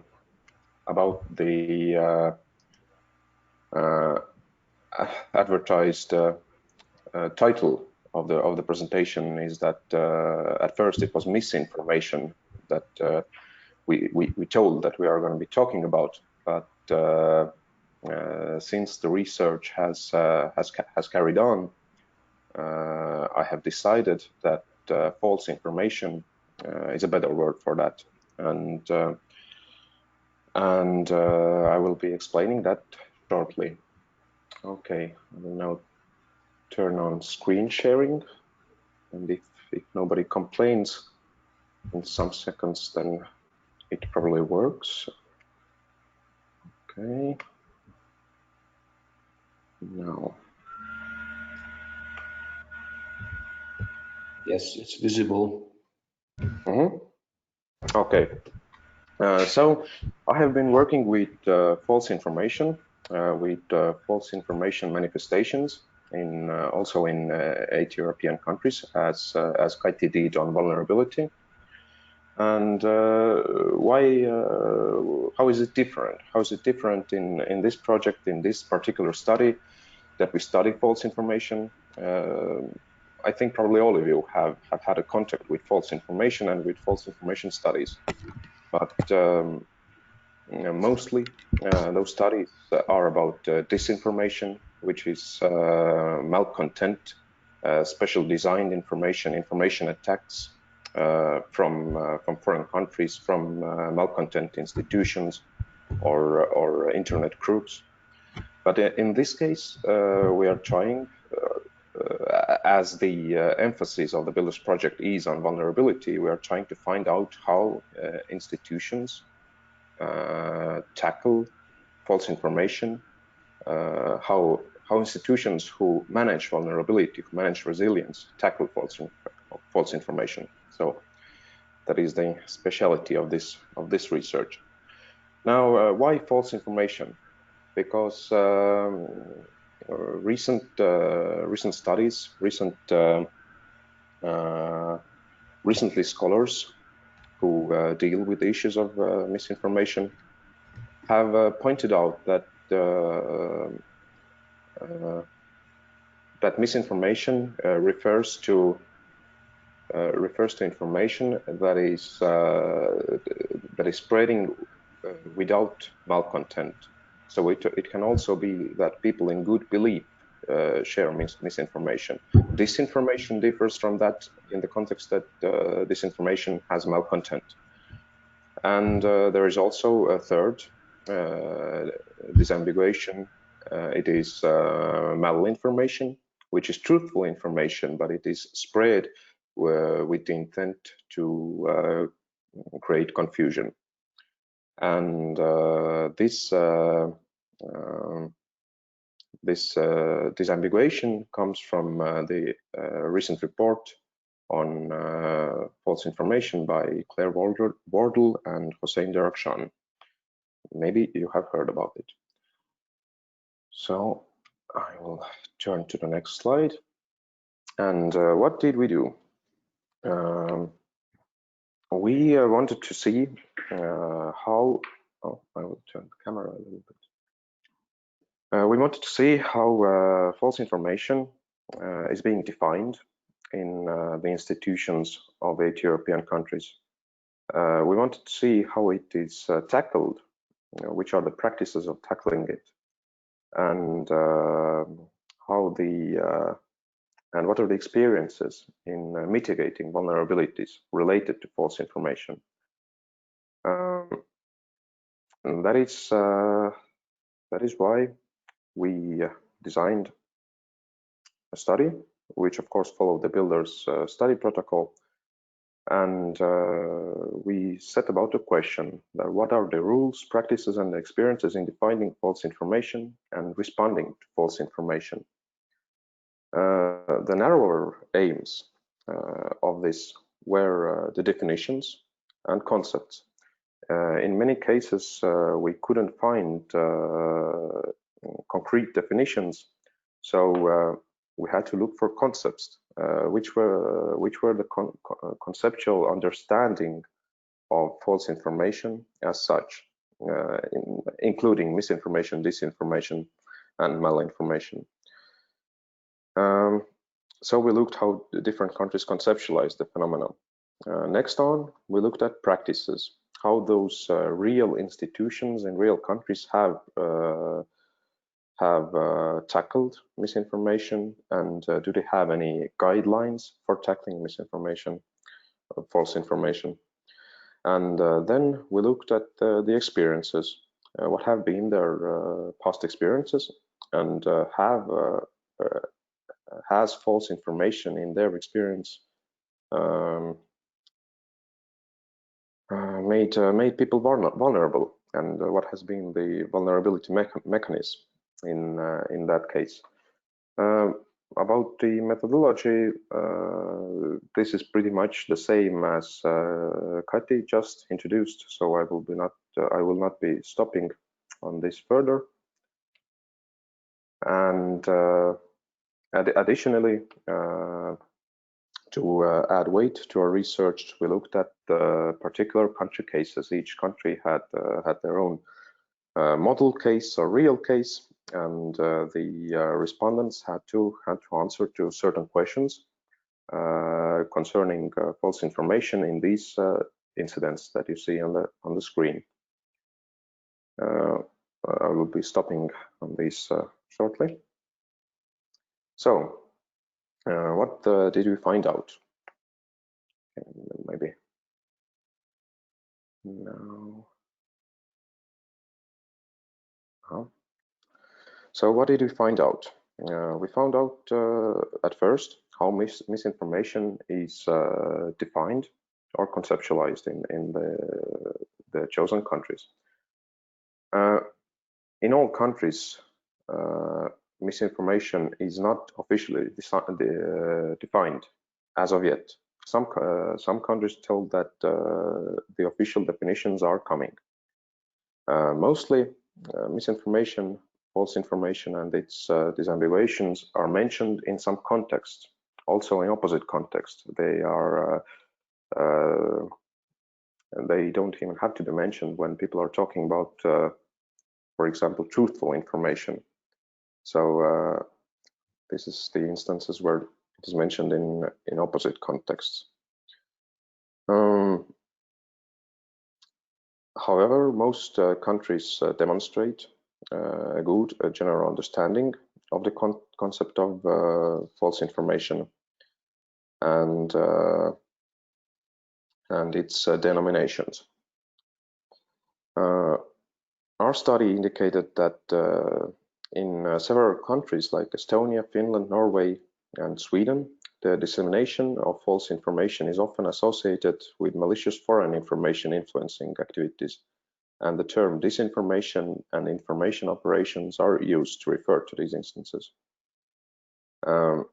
What I would like to particularly point out, and I like that this country study didn't stop at any special disambiguation of false information, that emergency managers interviewed in Italy used the term bad information, referring to artificial simplification of complex phenomena, lack of trust in public institutions, with a consequent attribution of greater credibility to antagonistic information. So that was a quote. And bad information really takes that together, for we are looking at false information that creates vulnerability. Then on to practices of practices and responses to false information. We found out that different categories appear where countries have loosely or strictly organized response mechanisms, centralized as opposed to decentralized management. And some countries also have formal guidelines, some to do preliminary work in the form of campaigns. And responding to misinformation is organized relatively loosely in Estonia, Finland, Norway, Germany, Italy, and Hungary, and more strictly, those two stood out in Sweden and Belgium. depending on the structure of the crisis and risk communication systems, which are centralized or decentralized, identification and response to misinformation are organized differently. Some countries like Sweden, Belgium, and Italy have specific agencies dedicated to countering misinformation, whereas others, like Estonia and Finland, put an emphasis on spreading truthful information rather than directly tackling misinformation. But nevertheless, semi-official groups like volunteer organizations or self-organized volunteers exist for tackling misinformation. They exist in Italy, Finland, Germany, and Estonia. What else to say, that countries with decentralized crisis management also have a decentralized system for responding to misinformation. Those countries include Estonia, Finland, Norway, and Germany. I would like to bring forth the German solution that is sort of hybrid, which is a decentralized management with the opportunity to cultivate specialized central teams for crisis communication. That stood out as a good solution. And yes, and let's move on to experiences and vulnerability mechanism. In this case, I would like to point out the Finnish approach, which is the multi-literacy campaign, which teaches people to recognize misinformation, false information in online context.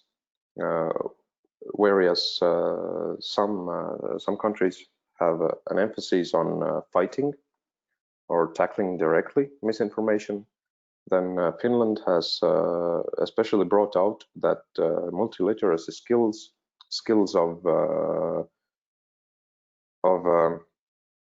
recognizing false information are taught at an early age, and this coincides with the current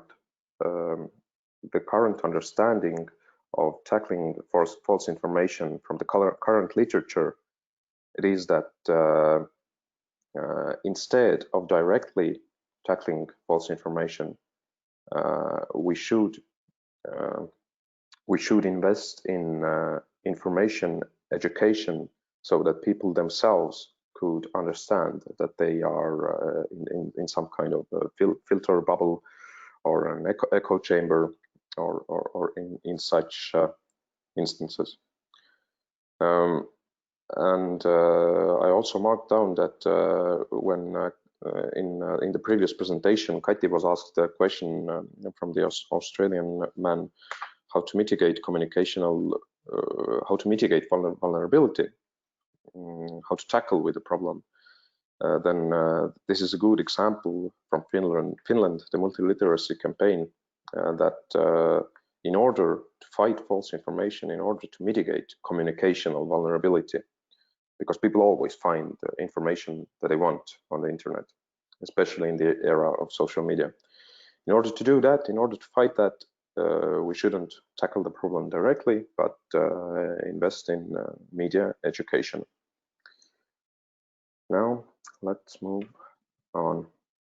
So, what would be the key takeaway from the research done so far? Of course, the research is ongoing, but the results that we have so far say that mainly the widespread of misinformation is caused by the officials' inability to collect and share verified information widely and in time. So even if we have invested in multiliteracy, but people don't have the opportunity to find truthful information, we might fail in those cases. And we have also found that practices of tackling misinformation vary among countries considerably.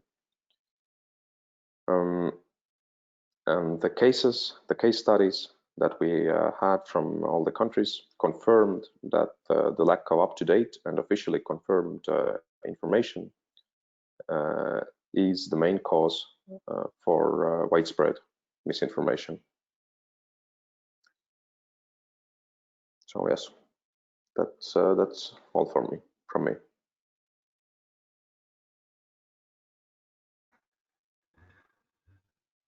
Thank you, Stan. This was rather interesting. Let me ask the first question because it's on top of my mind, and then I'll let the others to throw in a comment or question. Did you compare your results from different countries with the table that Katis showed earlier? Because it would be interesting to reflect to those cross comparative analysis on countries about the institutional responses. I didn't compare it with this particular table, but I have done some tables. Okay. And I also wanted to add one in this presentation, but then again, it seemed such a pseudoscience to without basis add such a table, so I didn't do it. Yeah. Well, if I may say, I would love to see your results somehow integrated with Kati's table, because I think this is about the same issue. If it's doable, that's just a suggestion, an idea coming from my side as a researcher. And you know, there's always the researcher is allowed to make conclusions. Just be sure that you present them your own conclusions based on certain facts, and not perhaps based on quantitative analysis, if you like. But nevertheless, that was my comment and idea that came to me when I was listening to you. This is most interesting. So any questions from others or comments? Just turn on your mic and state who you are, who's speaking, and there he goes.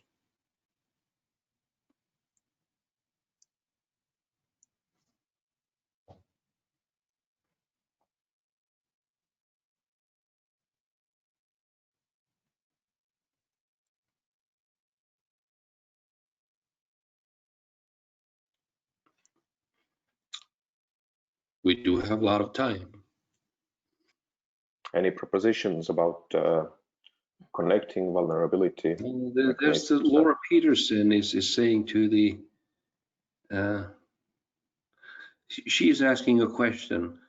The finding of false information being caused by a lack of timely official information is not new. Okay. I wonder what your suggestions are to help officials understand that they need to be more active on social media. That's a question to you, Stan. So the question was, could you repeat? What are these suggestions? Or yeah. What are your suggestions to help officials understand that they would need to be more active on social media? Well, I think we have done a lot of interviews with strategic communication officials, and I think that this is already now an unstoppable process that people and institutions are turning to social media. And even as the first question about false information, our first question was that are there official definitions? Right now there aren't, but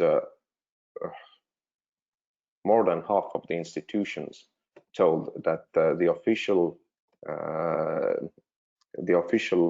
documents about institutional understanding of false information are being worked on right now. So we are at that point in time where institutions have already grasped the importance of turning to social media and educating their own officials, not with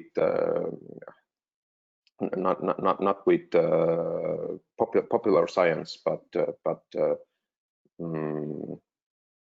how to say, scientifically based decisions and disambiguations. Yeah, Yeah. Thank you, Laura, for this question. Did you? Yeah, she's thanking, and I can read that she's happy with the answer. Do you see, Sten? Do you see any risks with this authorities engaging in social media? The risks are present now, and the institutions are eliminating those risks right now by working on the legislation on the matter. So the risks right now are that I bring the Estonian example. The crisis management is highly decentralized. Wherever the crisis happens, the institution where it happens is responsible for the communication and for crisis management. They of course can ask for aid from the central government, but usually they are responsible themselves. So if you ask a question, how do we know that the official that is sitting behind a computer and tackling problems in social media, how do we know that they have the qualification needed? Right now, we only know that they went through a drafting process of the institutions, they were given a job, and then they worked there. So the only filter right now is that they got a job as a communications official. And the problem is that since it is unorganized, they can do whatever in social media right now. Of course, sometimes they cannot express difficult opinions on difficult social subjects, but yes, this future legislation on the topic mitigates the risk. Yeah, because if you don't have the regulation or legislation in place, I mean, somebody could take a social media post as an official, let's say, government opinion or guideline, and as we have seen examples from the real world, for example, outside European Union, for example, in the US, is that can lead to a very, very chaotic situation. Okay. Anything else to Stan? Hello, Pekka. James here again. Oh, James. Always pleasure to have you with us. Go ahead, James. Thank you. Just got a question, Stan, just about the information. Are you cutting the information in from a strategic communications point of view as well as an operational point of view? And then is it being cut by the local level, state level, federal level, regional level at all? Sorry, could you? I didn't understand the question. James, do I hear you very poorly? You can repeat your question. Yeah, the question really is just with the false information. There's just information. When you're doing your research, are you looking at it both from a strategic communications point of view, as well as an sort of like an operational communications? Are you seeing the consistency in that false information at the strategic level as well as the operational level, and are you dealing with it at the local, state, regional, federal levels? Well, the analysis, not the analysis, the data was gathered from document analysis, which included official documents of official crisis management institutions, and also all kinds of additional documents that were like job descriptions for communication officials and so on. And later on, they were complemented by the interviews from local level, from strategic communications level, from the departments of emergency management. So from top officials and from lay people who actually come into contact with the vulnerable people. So I think we covered all levels of understanding. Great, thank you.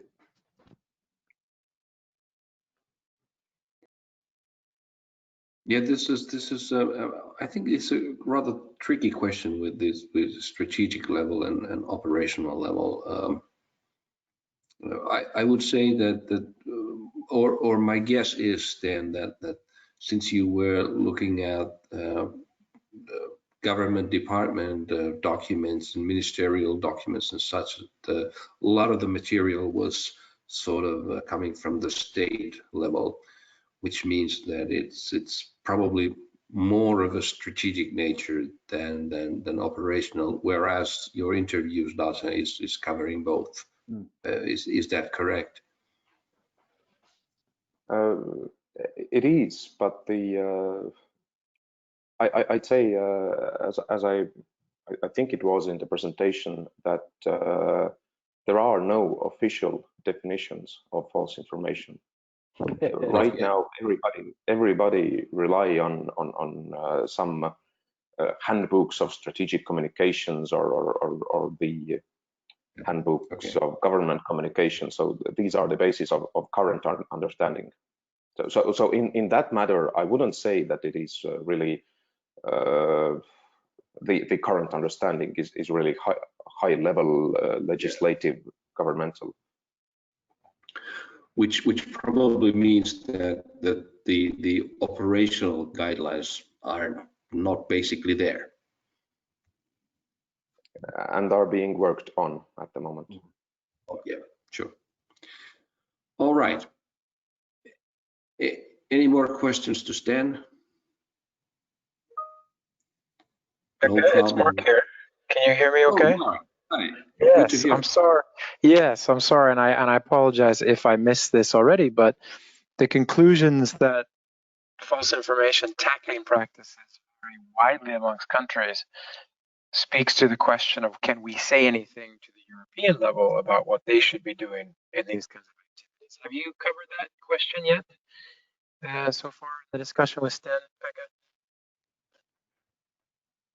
Did you get the question? I lost you at the end. Sorry, I lost you at the voice was lost. Can you repeat your question closer to the mic? Yes, I was just wondering if you covered the question of what the European level should do in this case, since there's so much national diversity in false information tackling practices. So, gosh, it's really not working, huh? The volume? No, I could hear you. I could hear you. Okay. So your question was that have we covered the question of whether we can say something about the European level from our current data? Right.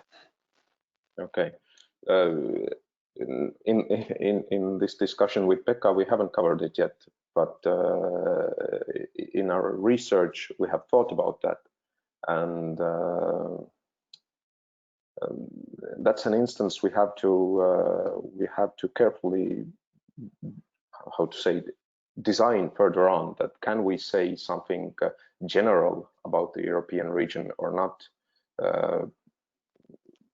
It will be brought out in the limitations of the study that the geographical peculiarity, the political systems peculiarity, that is, I think that is a limitation of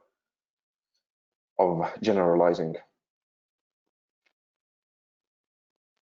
Okay, thank you. Mark, while you are there and we can hear you, you could actually present yourself with 2 sentences because not everyone knows you. Yes, I'm Mark Reinhardt. I'm at Stockholm University, and I'm a member of the BuildERS project. As you might have expected by my question, responsible for some of the policy implications of our research amongst participation in a lot of the other work packages too. So it's a pleasure to be here. And I'll be involved in the Resilog meeting later today between the 2 projects. So I'm also looking forward to that. Very good. Thank you, Mark. I think you have plenty of stuff that you can chew on later considering the EU policies. It will be an interesting task. Yes, yes. Sure. Okay, any more questions? Let's take one more if there is any. Do people have any comments about the different definitions of false information? Do people have any experience on how to build up a definition framework for false information? Maybe some propositions.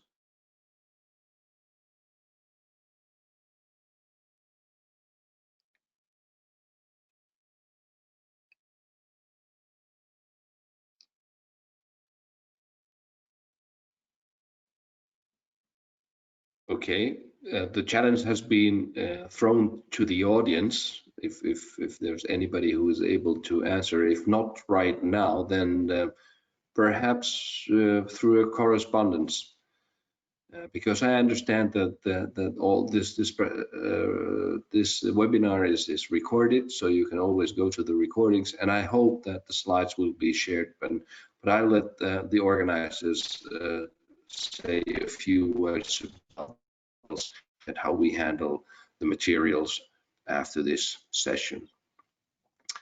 Right, let's jump on to the last presentation, which is given by Jaana Keränen from VTT, and she will be talking about linkages between risk awareness, social capital, and vulnerability at national level.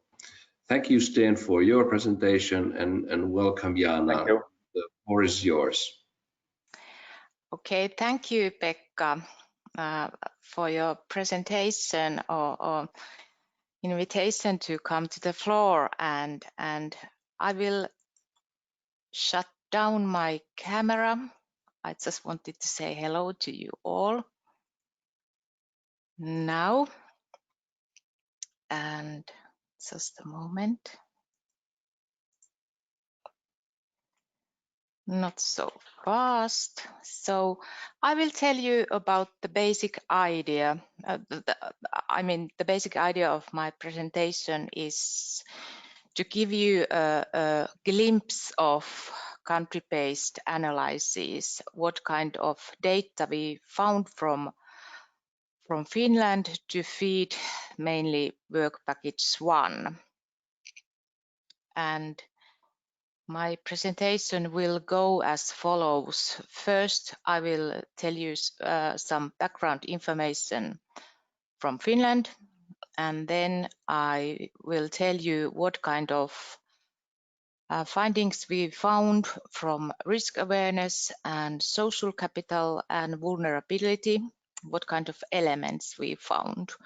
And last, I will tell you what kind of vulnerable groups there are in Finland based on our case studies.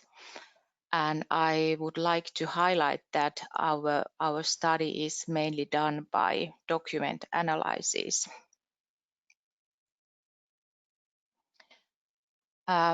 In Finland, in general, there is quite high level of trust in authorities and also political and legal systems. And Finnish people also trust each others. And almost 90% of Finns feel that Finland is a safe country. And this result is based on the Finnish National Rescue Association study, which was done in last year. In Finland, there is quite good equality in income distribution, high level of transparency, and also high level of gender equality. And this is based on international statistics. Also, the level of risk of poverty or exclusion is clearly lower than in European other countries in average. But there are two groups of people who are in more danger of poverty and exclusion, and they are young adults and elderly people over 75 years of age. And of course, there are also many challenges in Finnish society, and maybe one of the biggest is that Finnish society is aging really fast. I think it is the fastest country in Europe at the moment. And another challenge I picked up was that Finnish society is becoming more diverse. And of course, this is also a positive issue, but if differences, negative differences between groups of people are growing fast, then society will be in trouble, or we have challenges ahead. This is from UNDRR risk index map, and this basically this risk index identifies different countries, what kind of risk there are to become for humanitarian crises and disasters that could overwhelm national response capacity. And this risk index, it concludes hazards and exposure, vulnerability element, and also lack of coping capacity. And as you can see, Europe is quite good level. There are most of European countries are in low or very low level, and in this map, Finland is among many other European countries that risk index is very low.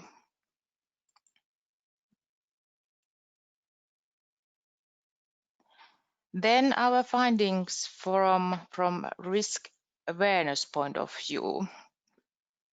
Finnish Ministry of Interior has made 2 national risk assessment, and the new one was done last year.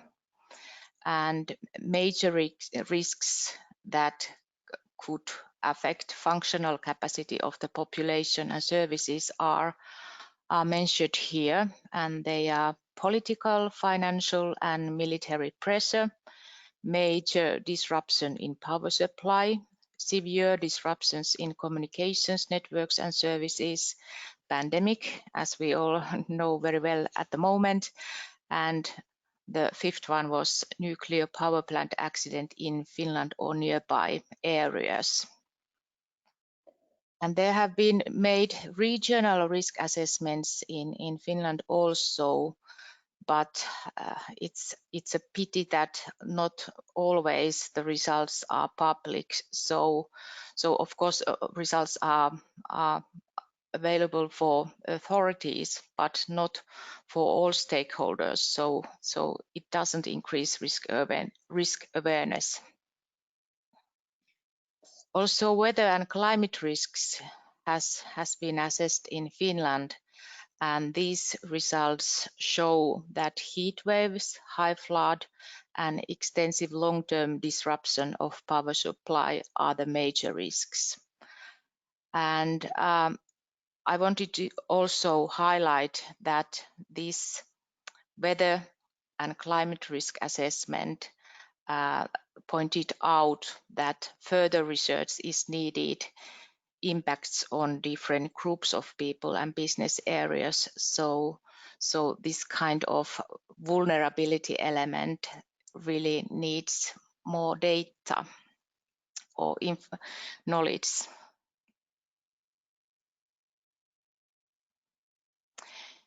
If we try to find elements of risk awareness in individual level, in Finland there are different kind of studies which study how citizens or individuals feel, what kind of perception of security and safety they have, and how they feel their living environment and city centers. And also National Victim of Crime Survey has been done many times, and it looks experience of violence and fear of being a victim of violence.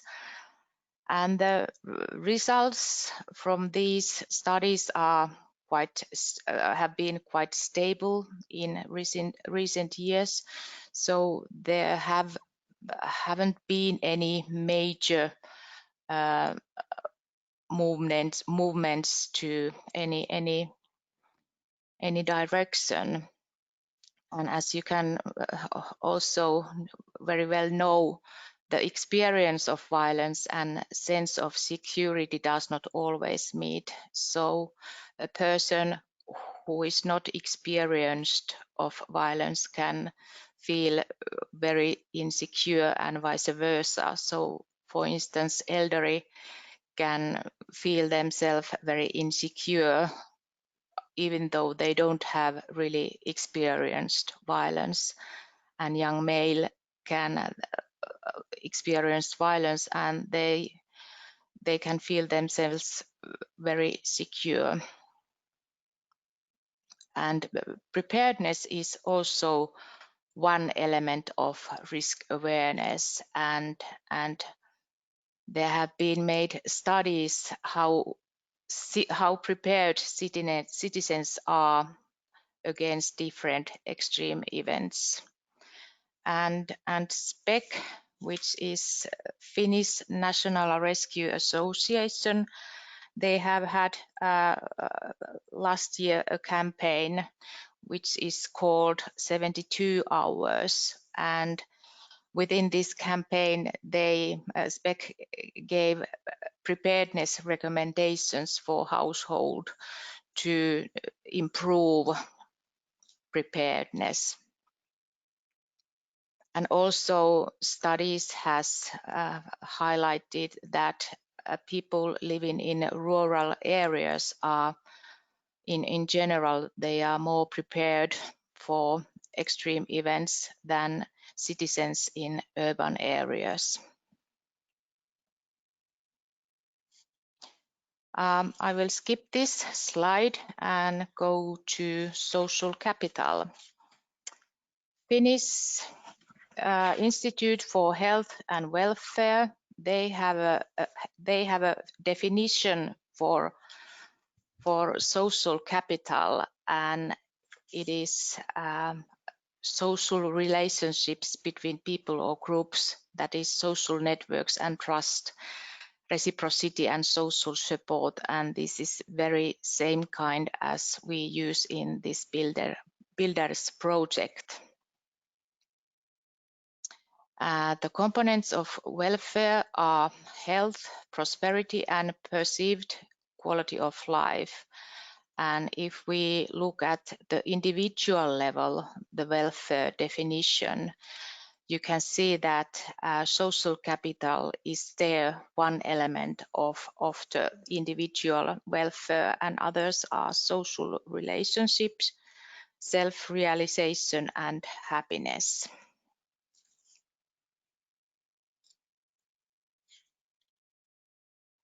And how about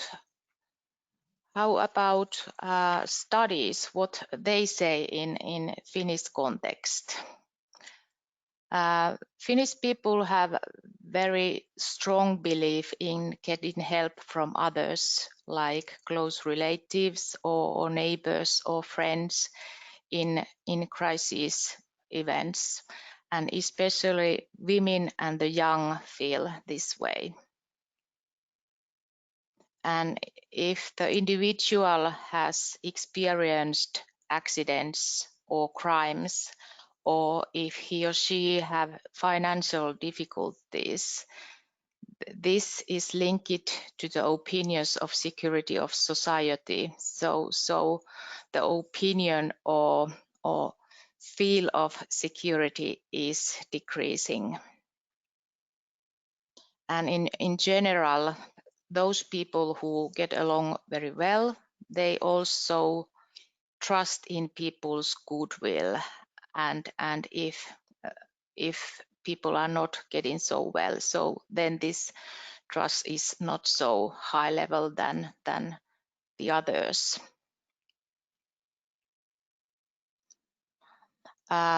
Volunteering and social networks are also a part of social capital, and it is studied that volunteering is wide in Finland, and also its importance for well-being is widely recognized. And based on other study, without the support of third sector, the authorities would not be able to cope with all security-related threats. And for instance, in rescue services, this is a true fact that the authorities really need the support of third sector.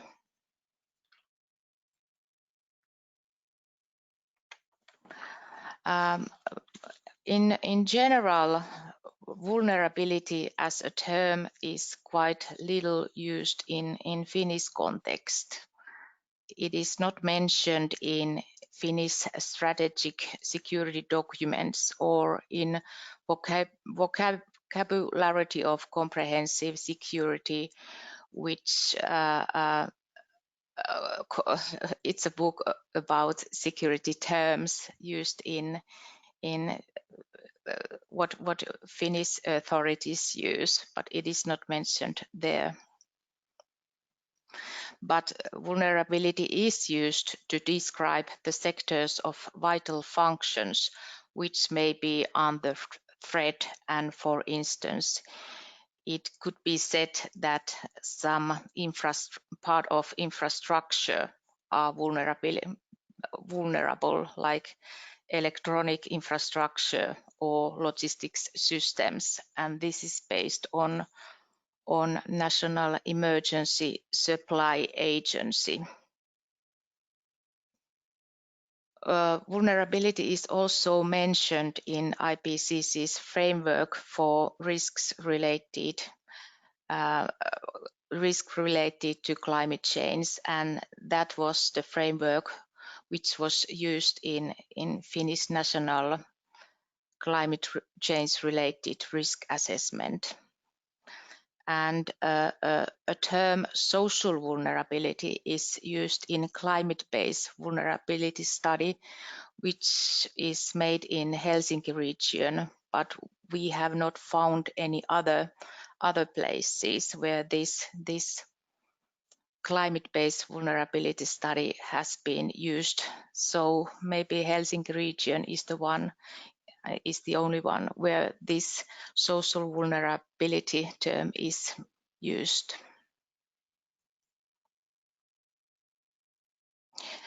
Then, which groups are vulnerable in Finland? And this list is based on discussions with Finnish National Rescue Association researchers. And I wanted to include this to my presentation because I think this is very, very interesting list, and it includes, for instance, so-called needs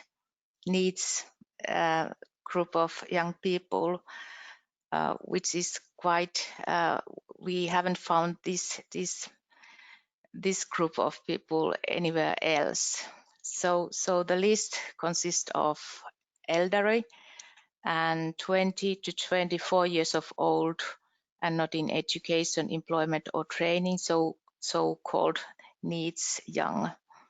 Poor people and homeless people and undocumented migrants. And all others are quite are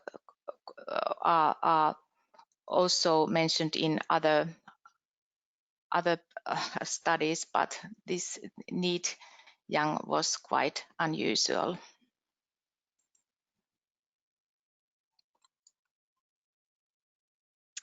Then our study also included different case studies. We studied 2 heavy snowfall event, what has happened in 2015 and 2017-18, and we study documents regarding to these events, and we found these kind of vulnerable groups. And of course, the major harm from heavy snowfall was that households was living without electricity. They didn't get electricity for days. And vulnerable groups were elderly, and also elderly in residential care homes, families with children, hospitalized patients, farm entrepreneurs, household in blocks of flats without fireplaces. And the elements of vulnerability were dependence on electrically powered health-related devices, type of house, age, health conditions, and exposure. And we also studied 2 water contamination events which happened in 2007 and 2017. And this water contamination means that tap water was contaminated. And vulnerable groups were children, elderly, patients at the local hospital, marginalized people, dementia sufferers, residents in the affected area, obviously, and healthcare personnel. And the elements were age, reduced health, poor health conditions, and social exclusion. Also, we studied 3 different heat waves. So during the summertime, the temperature was high for a long time, and vulnerable groups were people living in houses with large windows, people living in houses without the possibility of adequate cooling, and also elderly. And the vulnerability elements were age, reduced health, and we also studied one case study which was so-called man-made event. This was a violent stabbing what happened in Turku, and two people were killed and 8 people sustained injuries. So 10 people together was stabbed. And we could say that vulnerable groups are the whole Finnish society. Anybody who was in that area in that moment, and vulnerability elements was exposure. And this was my presentation. I would like to thank you for listening, and I'm looking forward to hear your questions or comments.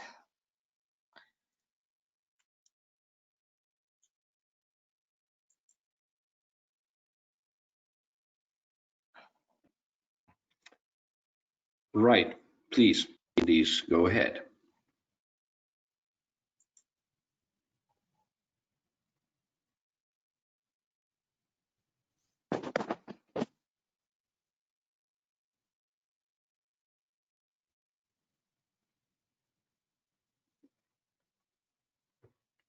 Anybody?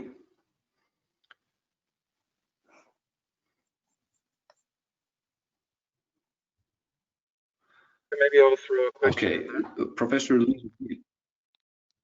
Lisa Gibbs is posting a question. She says that she's in a noisy house, and she is interested in how you, Jana, are considering social support. I guess this is about. Well, social support is one element of social capital kind of, and volunteering and third sector volunteering activities include this kind of action, I think. But we didn't jump very deeply into the document, so we kind of see the big picture. We were not through all details, but volunteering is one key element in that. Yeah, so volunteerism which is really active in our country, in Finland, that is. Yeah. And it plays a key role in a number of activities related to emergency responses and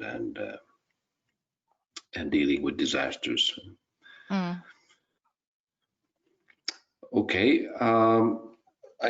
we have about 10 more minutes, so thank you, Jana. Unless there is one more question to Jana about the Finnish context, I'm actually surprised to see so many case studies. So there's a lot of good material that can be used. I'm surprised that we haven't had more academic writings about those cases.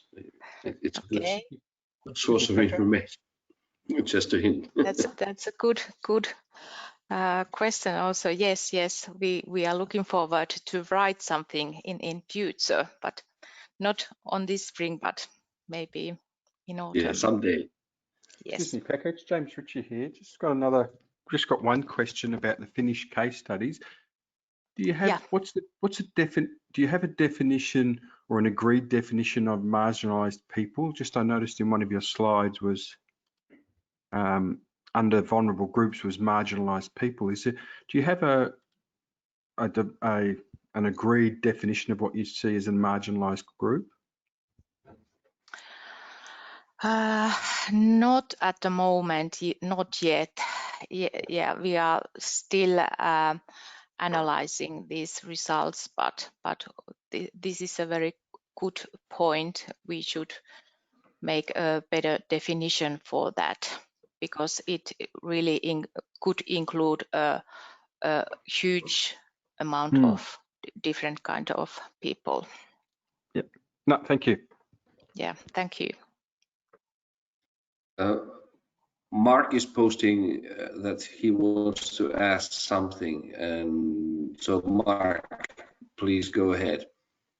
Yes, thank you very much. Can you hear me okay this time? I switched microphones. We can't hear you. I can't hear Mark.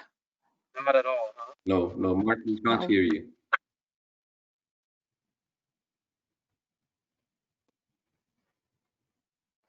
Sorry, Mark. You have to post. Is this any better? Slightly better. Yeah. This is crazy. Just a question for Jana. It's exciting case studies here from Finland. Yeah. Thank you. What do your findings say, do you think, about vulnerability as it's defined by the project in Work Package 1? Do you think there's anything there that needs to be revised or reconsidered in light of your findings? Well, our findings are feeding, they are input to Work Package 1, so I think they are included to Claudia's and others' analyses. So they have been used in Work Package 1 work. Okay, great. Right. And then there is Claudia. She wants to say something too. So Claudia, please go ahead. Yes, I have just opened the mic. I think that I don't remember your name, sorry, I have to look. James is raising a very important point, which is how we define all the terms we are using. And as a researcher, I think this is actually one of the major challenges we have ahead, because we have seen how terms, concepts, and definitions are very much, there is a huge variation depending very much on the sources. Is it a UN document? Is it a European Union document? Is it a research paper? And actually, I would invite all of you to contribute to the work we are doing in trying to build a terminology annex that will be part of the last report of Work Package 1, where we are really trying to look through absolutely all the terms we are using in this project and try to either find the good definitions in the scholarly or in policy documents, or in trying to, as I've shown you in the previous presentation, to give our own contributor, hoping not to making even more confusion in the way these terms are defined. So it's an invitation that I actually make to all the participants to this colloquium. If you have good definitions, good sources, references, feel free to contact us, and this can be a very good help and contribution for the BuildERS project. Thank you so much. Thank you, Claudia. And this actually, I'm closing now the questions, and there are a few things we need to go through before that. One of the interesting things would be for some of the attendees that how do they get involved in the project? How do they get access to the materials? How do they get in contact with the researchers if they're interested in this topic and this project? So is there anybody from BuildERS side who could be summarizing that how to get involved?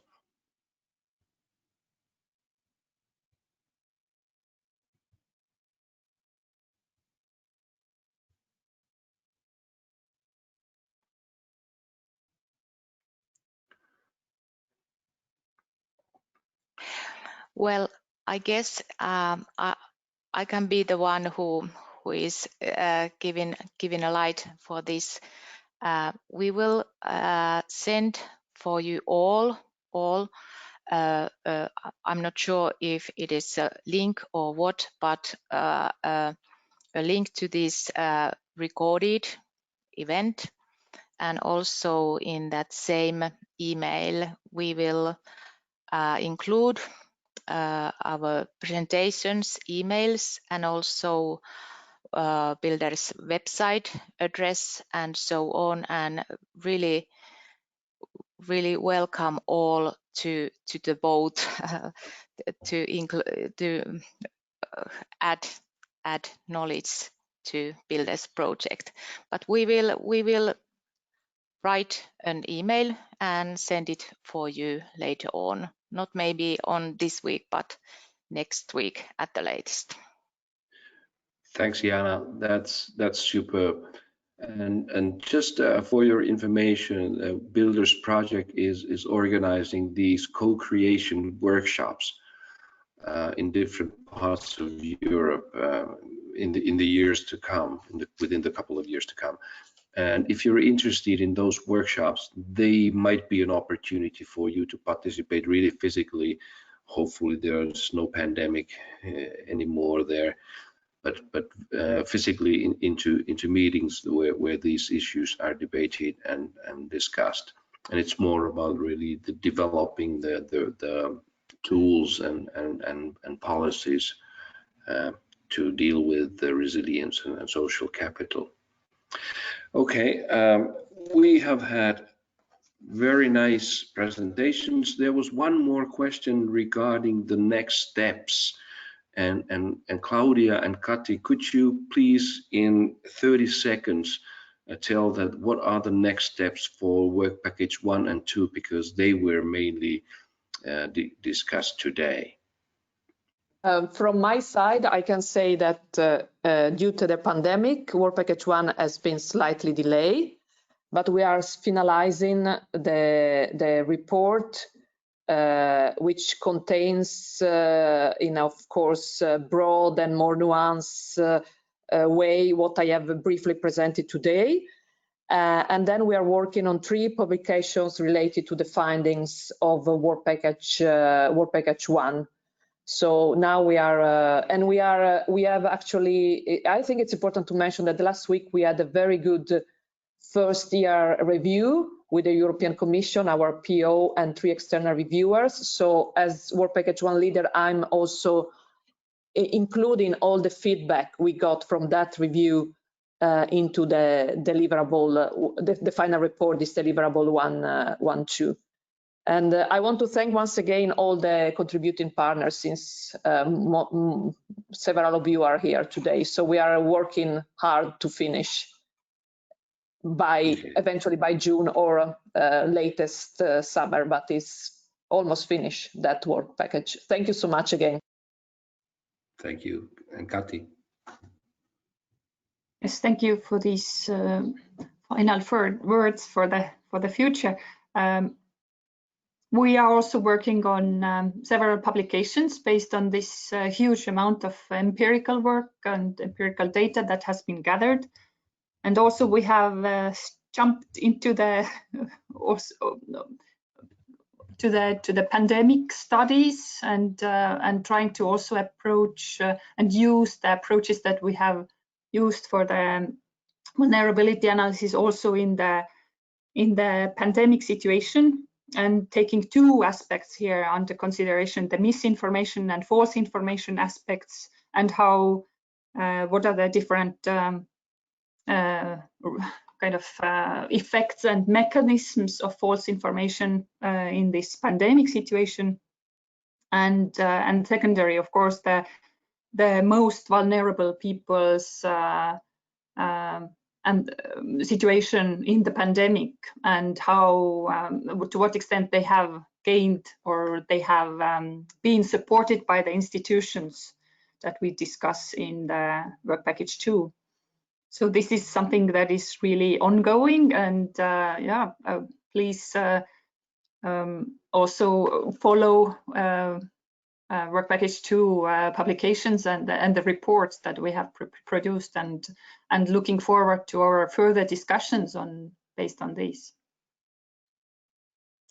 Thank you, Kati. So the work continues with model building and country comparisons, which seem to be pointing out to the direction that there is a diversity of different policies and strategies and practices, which again, it will be rather interesting that what is the recommendation to the European Commission, because they expect some guidelines from this project. And well, we'll see as the project progresses, but there's a mountain of work that is ahead. I won't be doing any more wrapping up, because you know, they're very scattered notes here, and you can all enjoy the recording and the materials that will be sent to you afterwards. I just want to thank the presenters for very interesting, nice presentations. Thank you, the attendees. It was good to have you with us. I hope you continue to stay in touch with the project for sure. And then we have to acknowledge, of course, the European Commission. Thank you for giving us the resources to do this nice and interesting project, important project. I'm sure it will be, how would I say, I'm pretty sure that there's going to be some media visibility at the end of the project. At least I hope so, because this is a topic that deserves to be on the table and lifted up. That's what I really hope. Thank you all. I'm closing the webinar or the colloquium, and I wonder if there's anybody there from VTT or the organizer side who wish to say